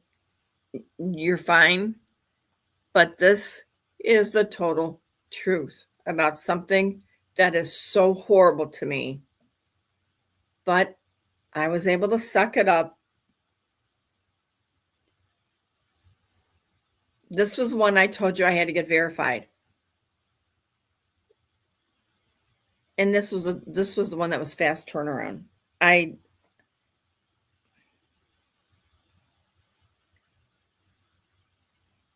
guess they went back in and told this guy to change the date on it because they had it so long.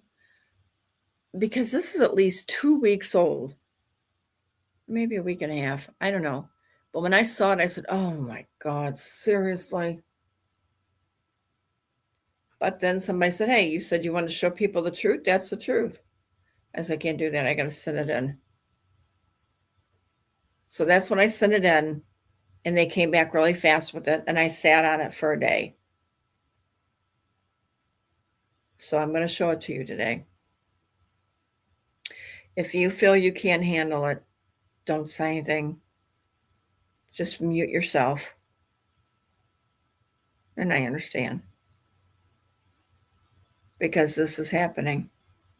It has been happening for years. You might already know.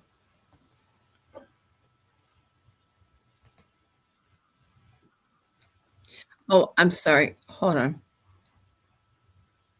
Let me redo this. Oh, I gotta go back here. Hold on.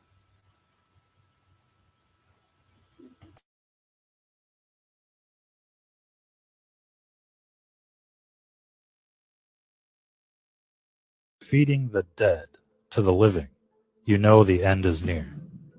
Check out this death chamber, this washing machine.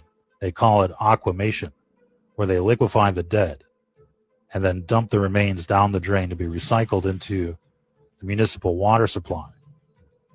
And so people are drinking it, they're showering in it, they're doing their laundry in it, and this is happening in most states across the country.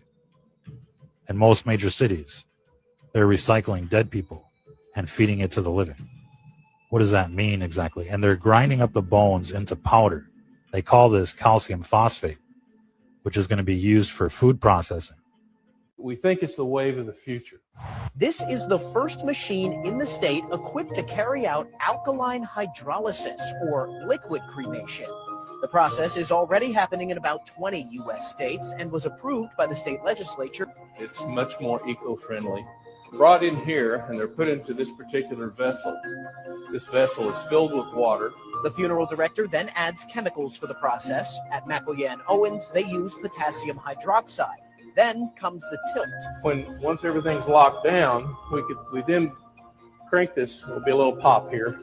Owens says this helps keep the liquid circulating. Process of hydrolysis occurs, and this basically just melts away the tissues and the organs.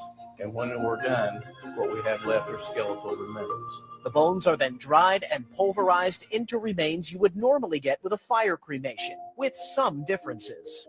With a flame retort, the color of those is just a little bit on the gray side. Ours is pure white, and we get about 20% more ash than they get with a flame retort. There's also the liquid that's left behind of tissue and organs dissolved from the body. Owens says it's virtually sterile, broken down to its base elements with no traces of DNA or RNA. He even says that liquid is something that can be used in farming. We will share that liquid with those involved with agriculture because it makes a perfect fertilizer. We have the data, the statistics to back all of that up. There are people already doing this all over the country. And so we're not breaking any new ground there. Of course, with new things comes a little hesitation, especially when it comes to treating a loved one's remains. There's some squeamishness at the thought of dissolving the dead, but the directors say they've heard the exact opposite. People are more enticed by it when they hear about how much gentler a process it is. You know, there is no flame, there is no intense heat. And I can't tell you how many people have, over my career, have said, I just don't want to be burned. When they're feeding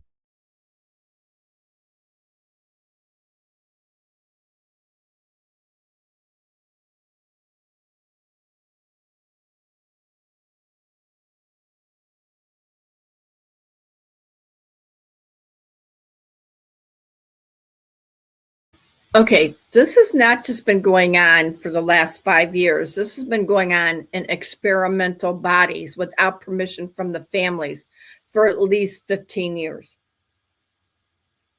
Now it's legalized. Do you not think Trump should stop this? I absolutely 100% believe that should be stopped.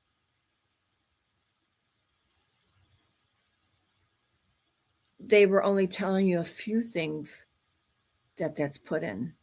They didn't tell you everything. They're in your foods. They're in your drinks. They're in your bathroom tissue. They're in your Kleenex.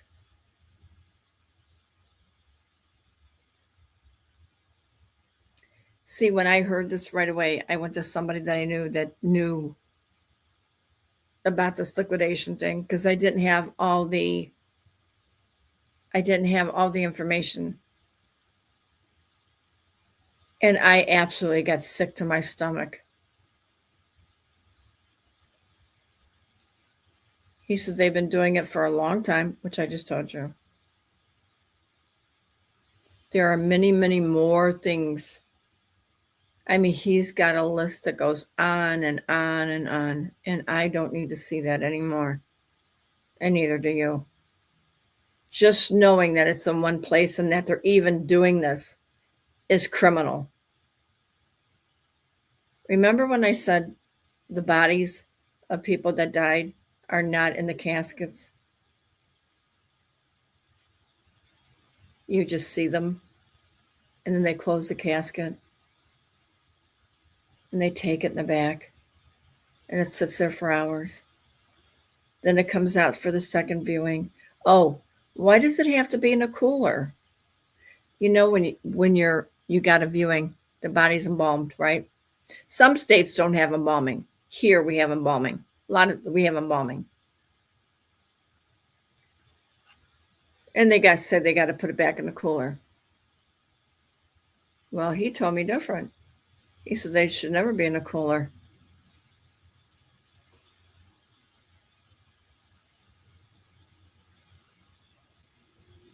He said some of them aren't even dead, but because they put them in a cooler, they die.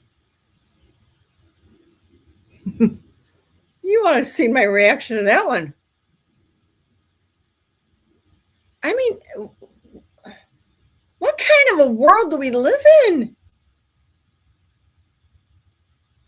You know, I can't even imagine. I brought this up only so you guys, because it's the truth and you need to see it. I didn't want to. I said I can't show it. But when she said, you're showing the truth. And she said, you know more truth than anybody. I said, I don't care. I can't show that. But then she talks me into it. And now I see it again. And then I remember what he said about what's on the list. Ugh.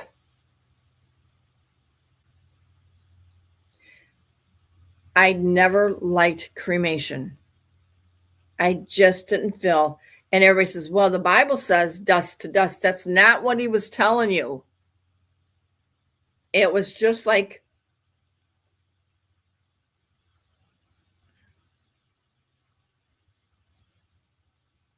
it was a different type of information Jesus was giving you. See, this is where the interpretation of the Bible is completely different.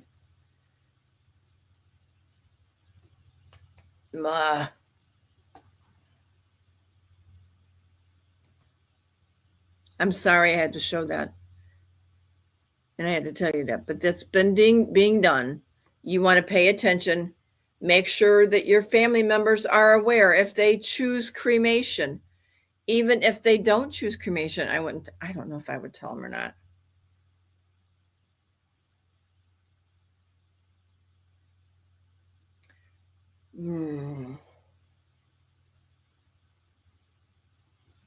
You do know about the other one, right? Your bodies don't stay in the casket. And they don't bury you.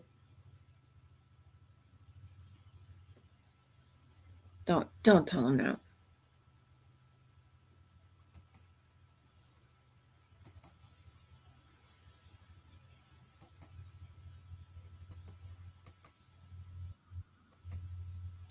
Okay, so now I told you some truth you're not going to believe. I didn't believe it till I asked, and I finally got it after 4 months. I finally got some, and yes, I was like, ugh. But that's what we're seeking, whether we like it or not, we're seeking it. That's the best I can tell you.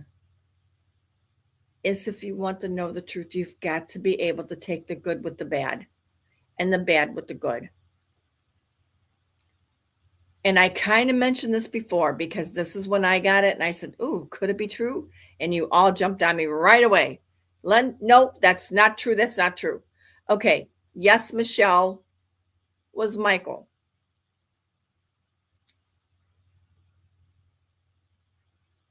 All of that is true.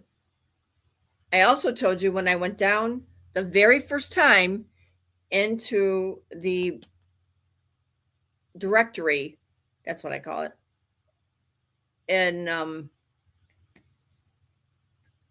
the people who passed in Guantanamo, who they hung, what they died of, all of that. And I did find the first time, I found Michelle first, and right next to it had Obama. Well, according to how they do it, because it was in there, I didn't know that because we never had any reason to look at it. But when you go and find somebody, they show the picture, they put the birth date on, and then they tell you male or female on the date of birth, the time of birth, I'm sorry, at the time of birth. And then there's another one in there. I can't remember. Oh, how they died, by hanging, firing squad, whatever. So then right next to them is your partner. So Obama was there, told, but it didn't really tell much. It just told the date of his birth. Actually, I think that all had his name, that he was male.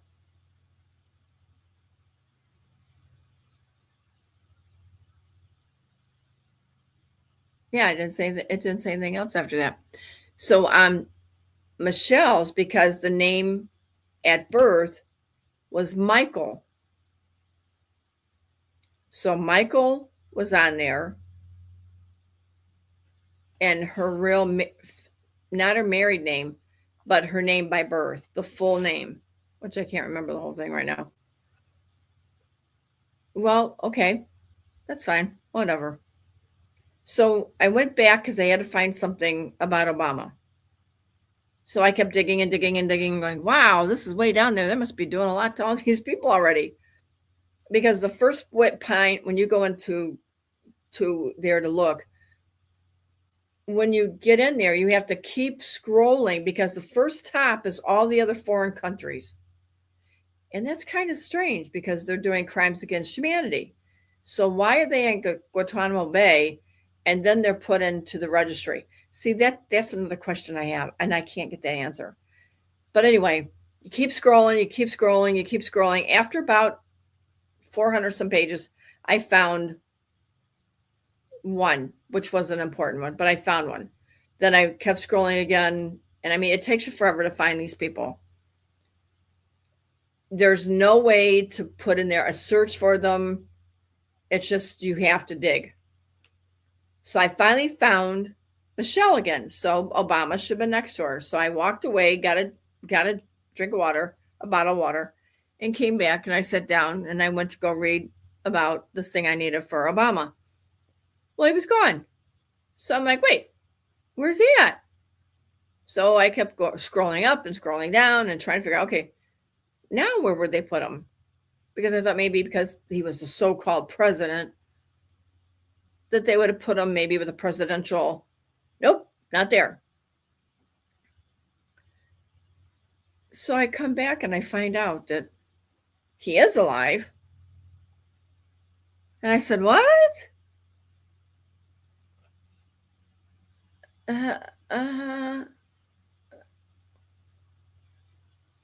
So let's bring you up to today.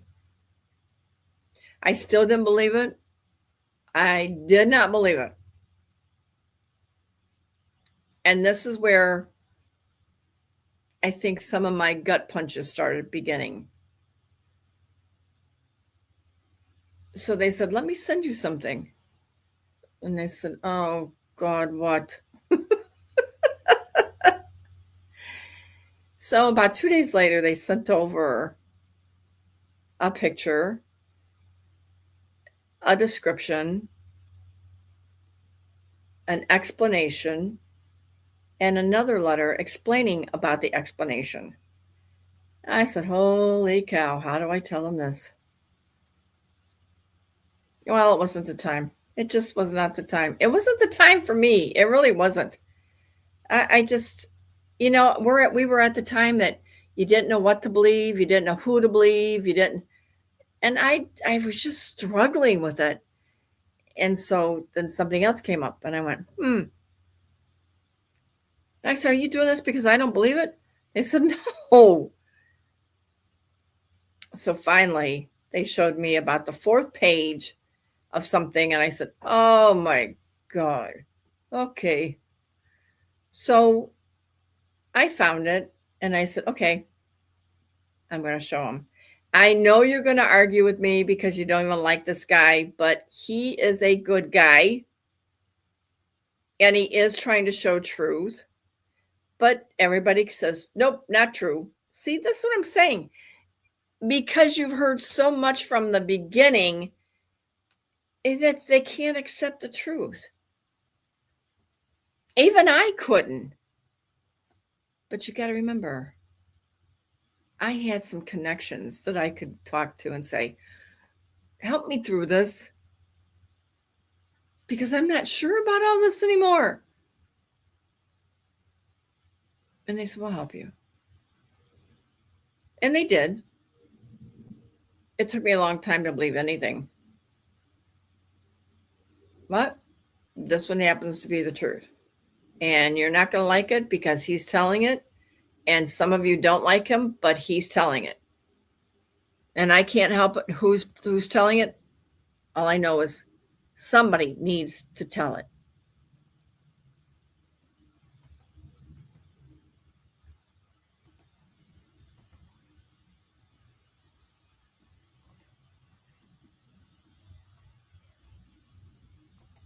In the near distant future, we're all going to look back at this point and realize, of course, all these people had to be good.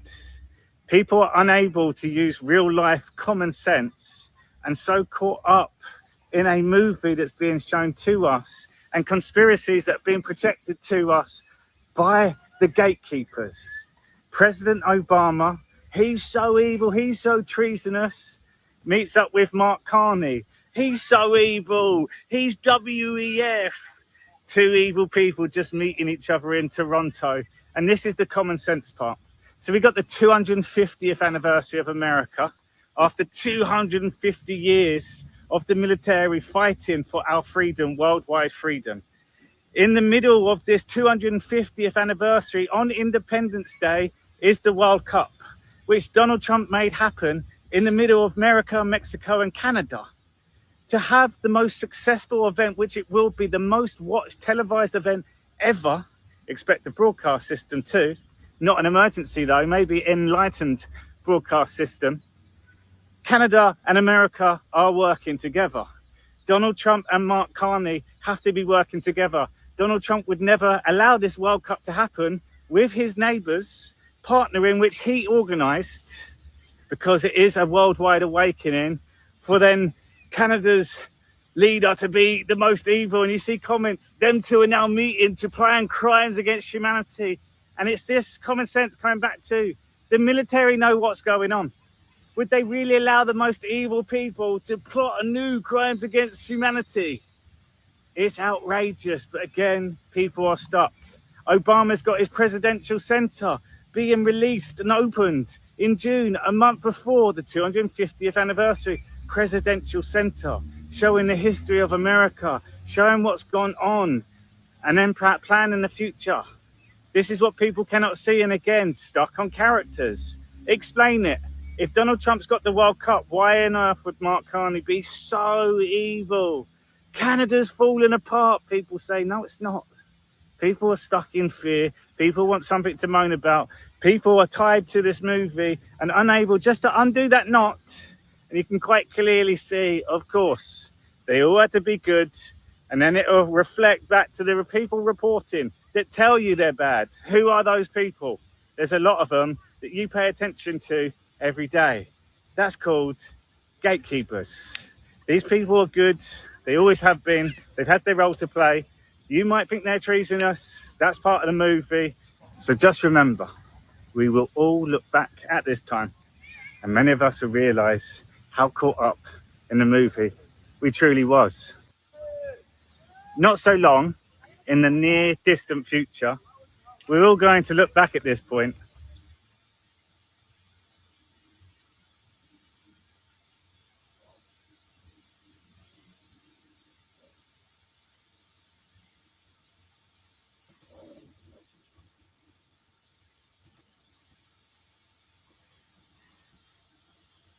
I agree with him 100%. I think there's more that we still don't even know about, and we probably won't know about until after things have been given to the people and everything calms down,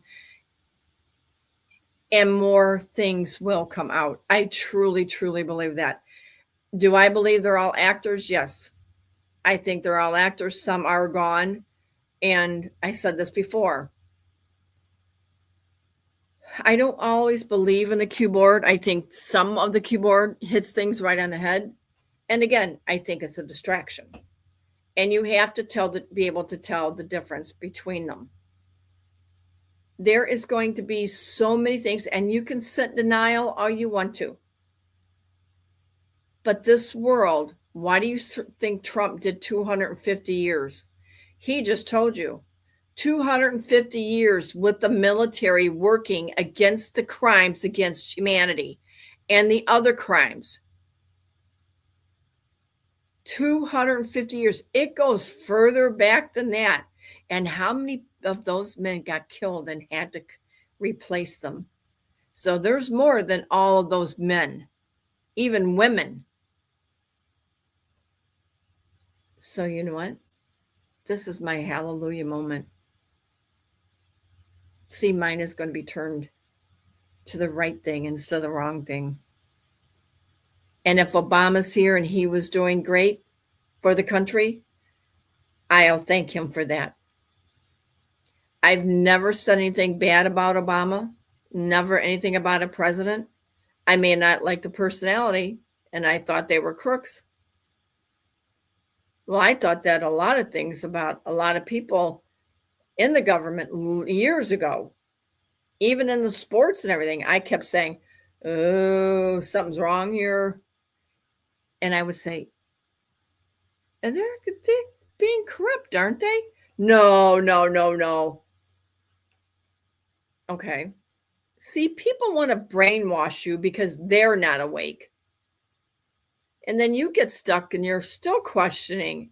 But then you know what I did? I just walked away from it. You know, I only went to a ball game. We went to, we had free tickets to go see the Indians. Oh my gosh, they look like babies. They were so young. Anyway, but we had tickets. We had free tickets. So we said, okay. And it was a beautiful day. I didn't say anything. We just watched the game. We lost 2-0, of course. But everything is corrupt, everything, and they had to clean it out. You know, are they still looking for the children? They'll always be looking for the children. And I don't think there'll ever come a point. See, there's a difference between evil and bad. And evil is downright evil. And bad is sometimes mistakes. Like I said, oh my, I did that bad. No, I made a mistake. And it wasn't truly an intent to do that. CK says, I'm not corrupt. I didn't say you were corrupt. Let me see if I got anything more important here for you.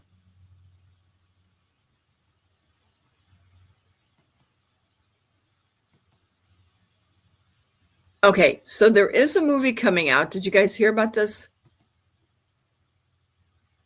I'm going to show it to you real fast.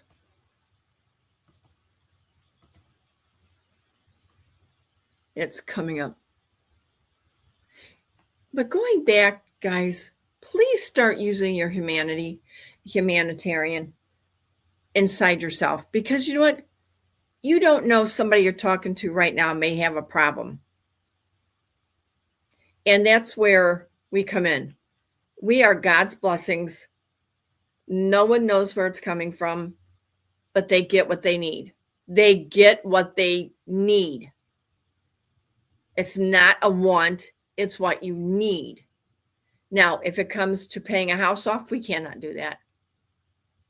But sometimes we help out with food, clothing, just your general stuff.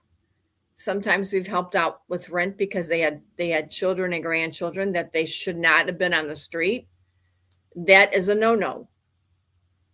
So keep that in mind, because there's a lot of people, I see them Telegram, I see them over on Facebook, and some of my own papers that I get that people are in need. Now, we did go donate clothing that's going overseas. I didn't wear them anyway, so we gave those. Ghost is getting ready to clean his out. And this is what we're trying to do, is help. Summer is coming. If you don't wear your summer clothes, give them to the needy. If you see somebody out on there standing with a sign and you don't have any money, you know what? Put some clothes in the back that you don't wear. Spring, summer, fall, just put some clothes back there. If they really need clothes, they'll take them. If they don't, you know what they're after for. That's what I did. They were standing out there about 3 weeks, and I said, why are they standing there like that? Because I seen all those cars helping them every time I passed by there. I helped them, and they're always back every single day. And I'm like, okay, something's up with this. So my friend says, give them clothing. I says, why? They said, because if they don't need it, they won't take it. I said, why? If you don't have anything, you would need clothes. Like there was people out there barefoot and no shirt. That's what she was talking about. And she said they didn't take them. Well, that makes a lot of sense. So we saw a guy down here on the street, and I said to him, I says, hey, I got some clothes in the back if you want them. He goes, no, that's fine. He goes, I just need food and water. So I gave him 2 bottles of water that was in our car. And I said, that's all I got right now. And he says, thank you, ma'am. But didn't take the clothes. She was right. I don't know, guys. We live in a strange world. All right, I'm going to play this for you. It says Disclosure Day. Everything will become clear. Disclosure Day only in theaters June 12th. Okay, so this is a movie. You might want to look at it because this is really freaky. Oh, wait a minute. Why can I not get volume?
Nothing's playing?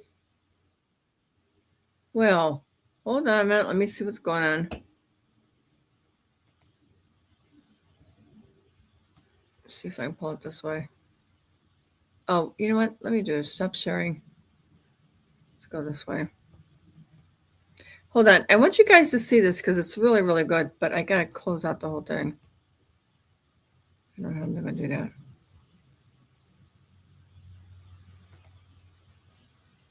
Okay, so that one's there. Where do I have it at? I brought it up on a different screen. So you guys aren't able to hear it through there? Well, that's crazy. That's on our screen. All right, let me try it one more time here. So let's go back in. It's coming right off of the screen. This is the screen. I'm showing it up. Let's see if you get it up. Okay, there it goes.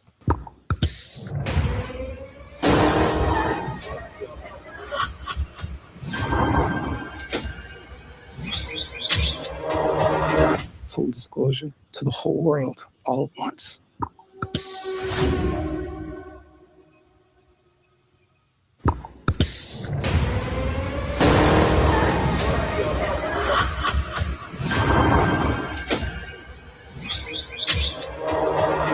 Full disclosure to the whole world all at once.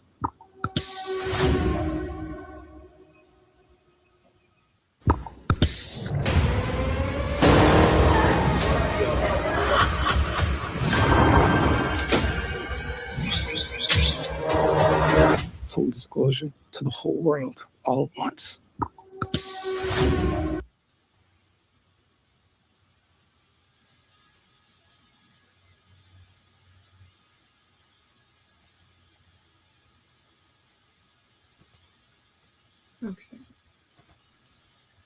Okay, sorry about that.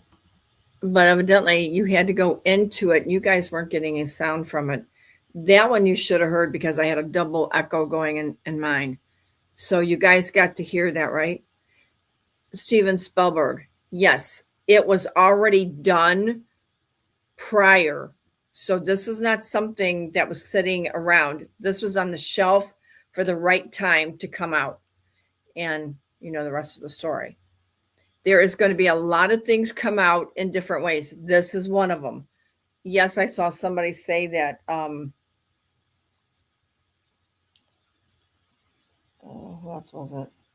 Mel Gibson is coming out with the Ethiopian Bible movie that will be out. I heard early 27. Now I'm hearing 26. So I don't know which one it is, but I am going to go watch both of them if I can.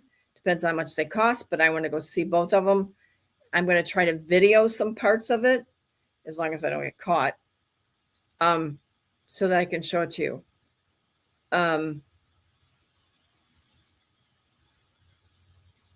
This should be awesome. I saw parts at the end that I said, oh my gosh, that is so true. Now, will that be true to the people? I don't know if they'll even believe it, but at least it's coming out. Like the lizard people, about just a flash of the queen and her people, you know, about them. Diana was mentioned.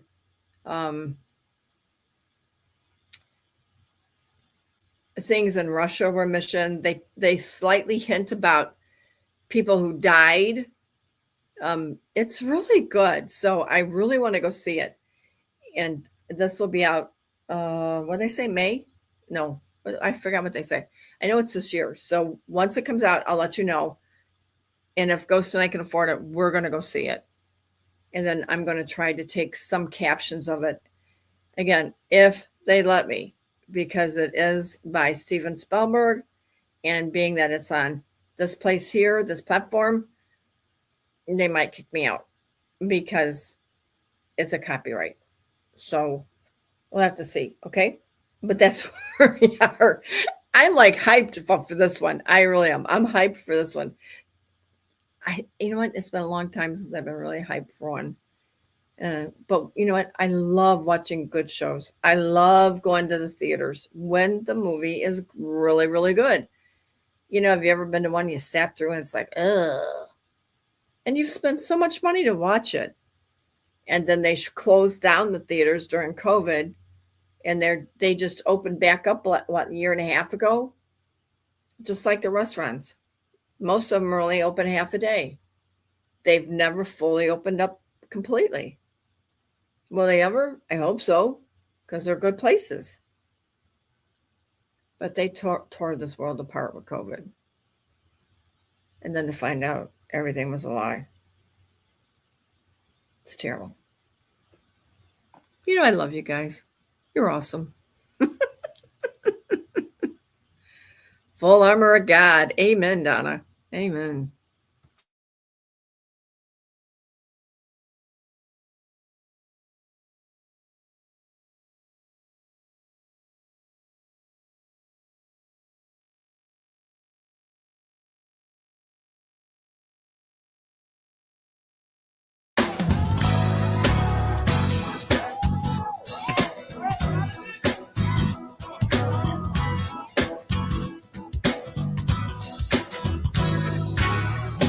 Makes no difference what you're going through.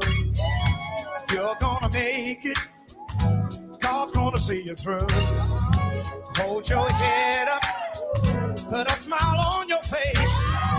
This is another test. It won't last always. So get ready. For your blessing. Get ready. For your miracle. Get ready for your blessing. Get ready for your miracle. Listen, I know you've been hurting deep down inside. Let me encourage you. It's gonna be all right. Troubles and trials come to make you strong. Keep on believing. You keep holding on. Get ready for your blessing. Get ready for your miracle. Get ready for your blessing. Get ready for your miracle. Thank you, Jesus.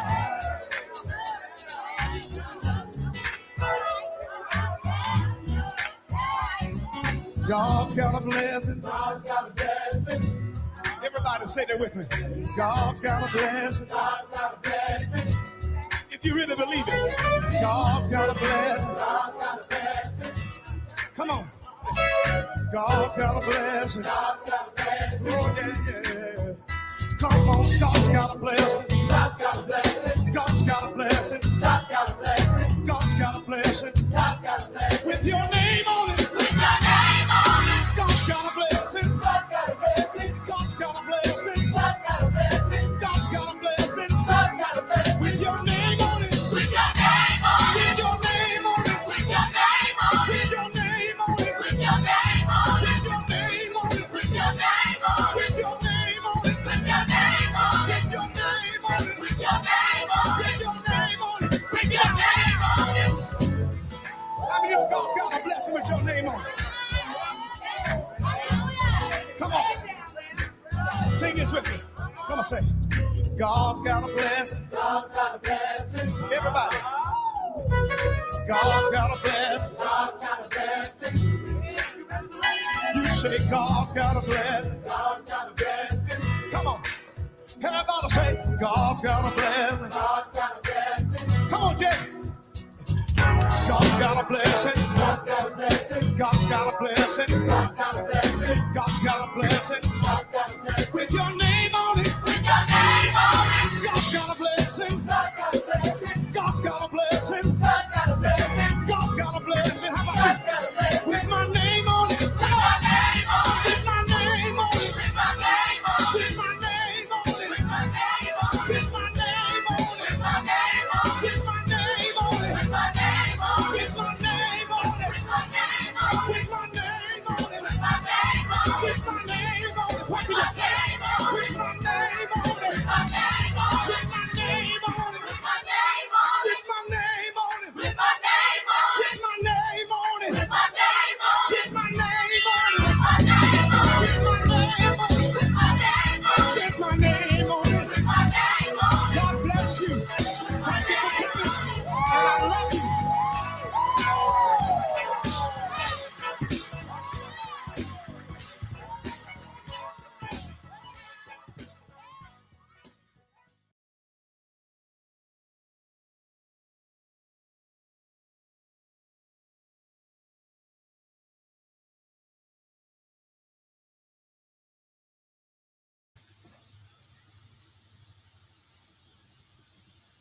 Family, before you leave, I just want to let you know, if you have anything you can contribute to the families that are needing help, please let me know. We only have Cash App to deal with because they wanted me to go into business account, and I'm not going to do that. This is not a business. This belongs to God. We have many children, grandchildren of these grandparents that need help, and they live with them, and they have now relinquished everything, that they have no more help. We were looking at 7 children, 2 teenagers, a total of 9, and we need food desperately. Our churches have ran out here because they've closed their doors. Imagine that, 501c3. Our food banks are too far away for them to drive to. I've ordered them for food bank, but they're running low on theirs also. I don't know if everybody's having this issue, but the stores are running out of food. You know why? Donations are being asked for everywhere, but where they're being asked from is corrupt, and I don't donate to them. So this is why I will ask for them, because I don't want them involved with the corruption. I feel that it's very, very wrong. God would never want us to do that once we know the truth, and we do know the truth about just about everything. We may just tap down on it, but we know the truth. And God has given you the truth within your heart. So if you can help, please do. Just email me, let me know. No obligation. Just ask God what you should do. Anyway, I hope you enjoyed that song, because I did. I liked his beat. I liked the spirit. I liked the way he said our blessings. I absolutely did.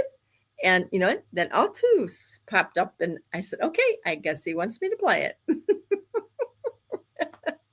So Dave says, Lynn, can you please quick answer to my son's question? Okay, I don't know where it's at, David.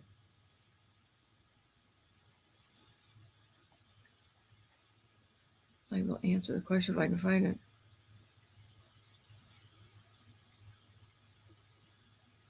Dave, can you re-ask it? I'm up here and I don't see it.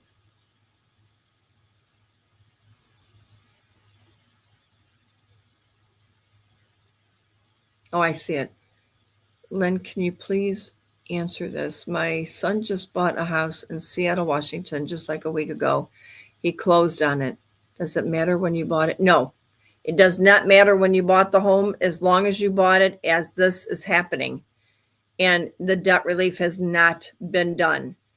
Once the debt relief has been done, then you will have to buy your own house at whatever percentage rates that you're getting and whatever company is out there. So now is your time to buy it if you need it, because it will be thrown into the debt relief program. I hope that helps everybody. David, I hope that helps your son-in-law. But intentionally, I don't think I would do that. That's just not me. But I mean, if that's what you feel you need to do, then yes, it will still be in debt relief.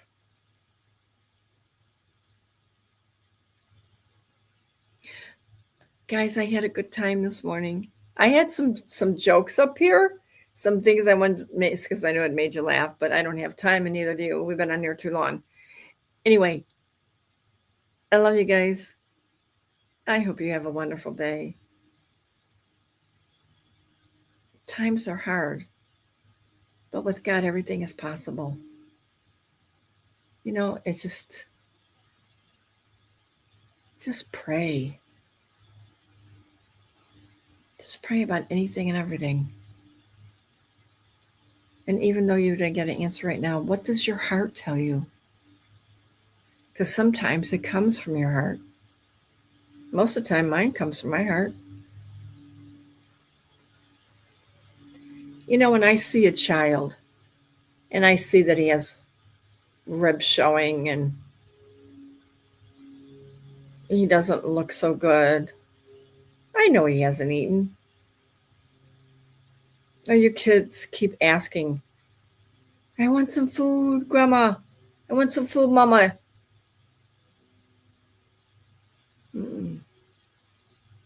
That breaks my heart.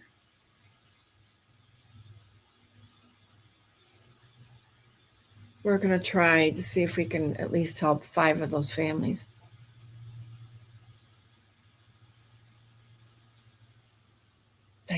It just breaks my heart. We should not be living this way now.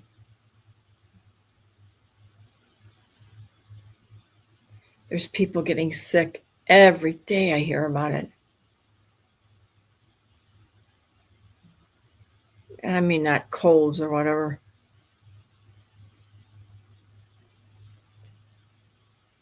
And I have not heard about them in beds, and I know they need to come out. I saw what's her name was on last week, but I didn't listen.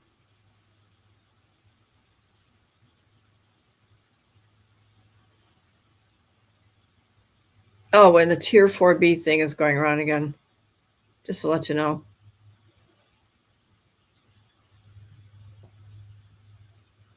But I want you guys to really enjoy yourself. Don't care what other people think about you, what you do, or what you say. You are you. So enjoy yourself. Love yourself. God loved each and one of us. So he put the love in you to do everything. And that includes loving you. Just sit back. Relax. Whether you talk to him or not. Just take a deep breath. And exhale.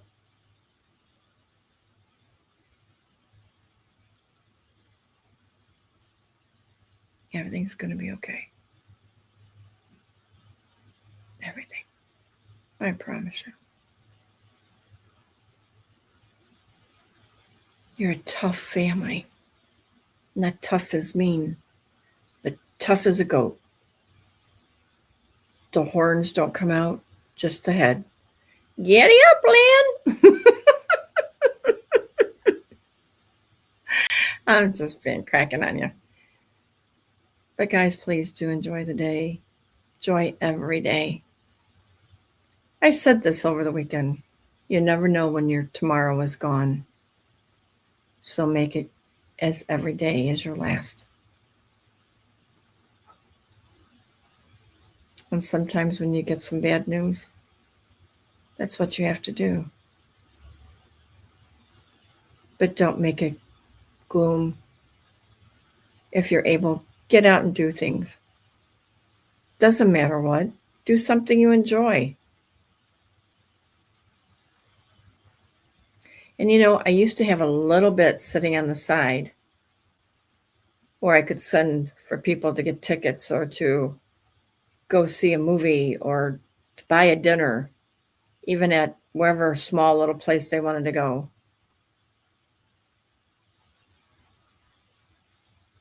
You know, just getting out of the house and sitting outside, it helps you a whole lot. Everybody right now is so stressed. I'm not going to be stressed. I'm concerned, but I'm not going to be stressed.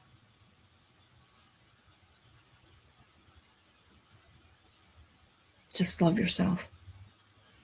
Love others. As God tells us. Let's stop the chat and let's go to prayer.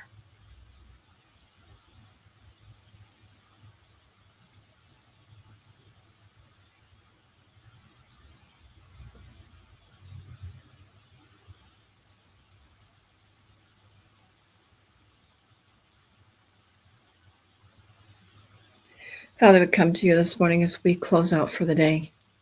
We thank you for being with us, letting us learn, letting us feel our emotions. Once you don't have emotions,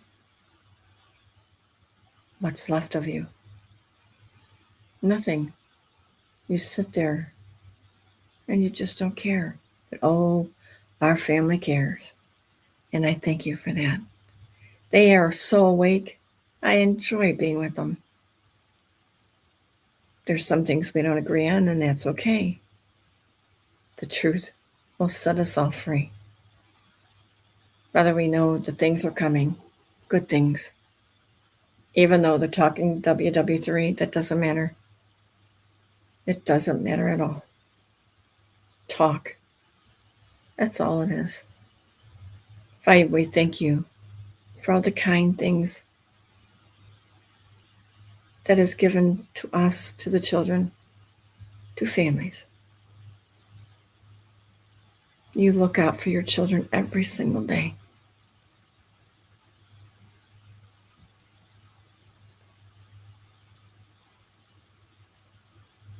I'm asking you this morning for those who have prayers, unspoken, delegated, that you hear them.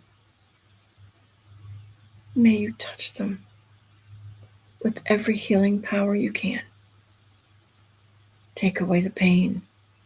If they're crippled, make them straight. Whatever it is, that you fix their issue. Because that's what it is, an issue. Our bodies were never supposed to be broken. Our minds were not supposed to go astray. This is an evil world. But you sent your warriors to clean it up in the battle it has been. But now the things are coming back. And they say, oh no, we're not getting anything. Yes, they are. Father, give them a blessing, even if it's a teeny bit, to show them that it's coming. Let it be not all talk from those. Let them be shown if that's what needs to be seen. But everything is happening. You see, I work for a company.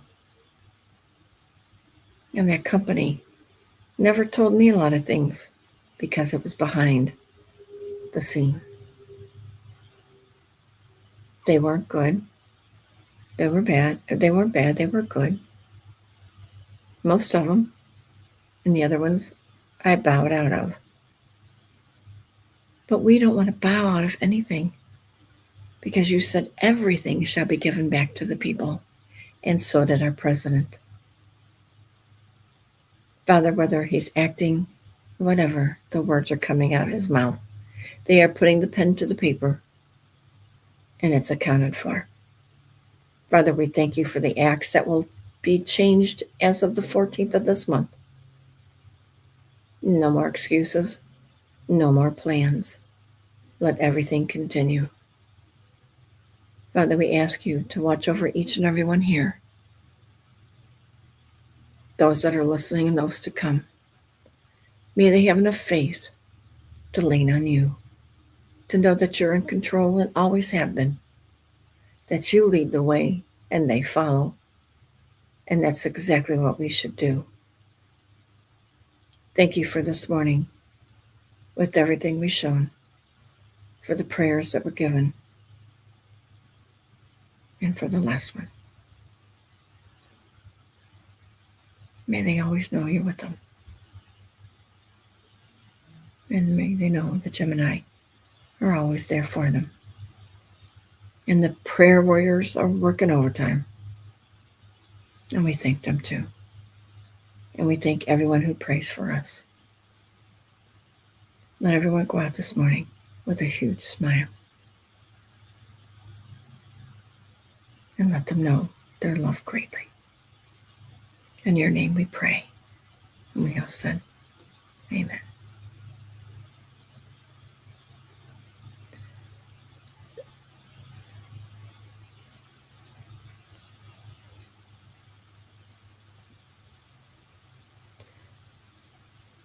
Okay, for those that are still here, we're going to do the Q&A on Thursday because I started realizing the videos were getting that long. So I'm going to make sure I save a time in there on Thursday so we can do a Q&A, because we haven't done one in a while. And I know you've seen a lot of things, you've heard a lot of things, and maybe you don't understand some things. Maybe I might not know them. But if even so, we still need to do a Q&A. If that's not going well, then we'll move on and do some other videos. Agree?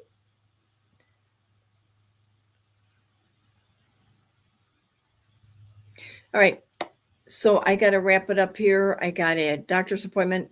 So I got to do a phone in, whatever you call them, video call. So I got to do that one.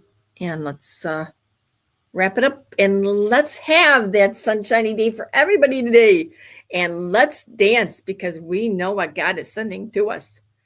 Don't sit there and say, oh, I don't do this and I can't do that. And, I just don't, I don't.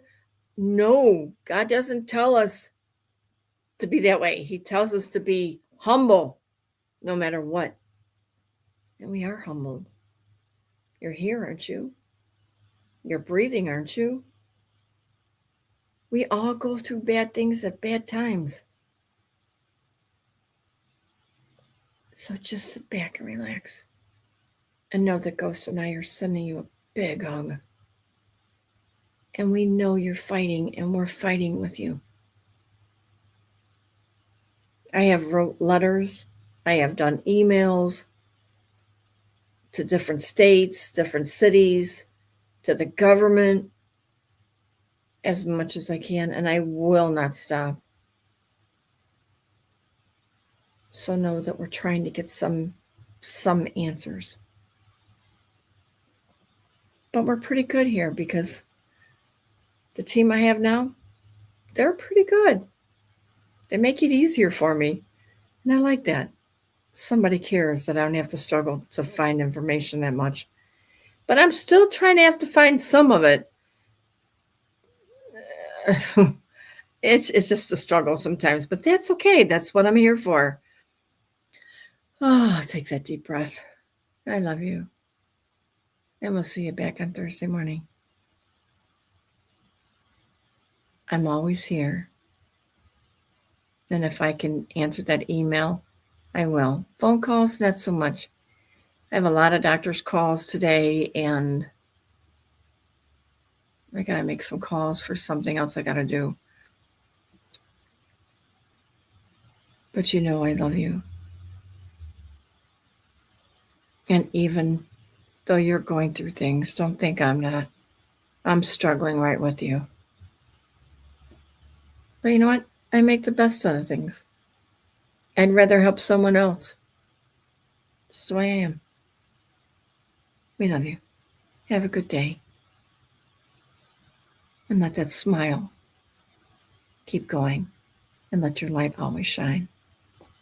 And we'll see you Thursday. God bless. Bye-bye, everybody.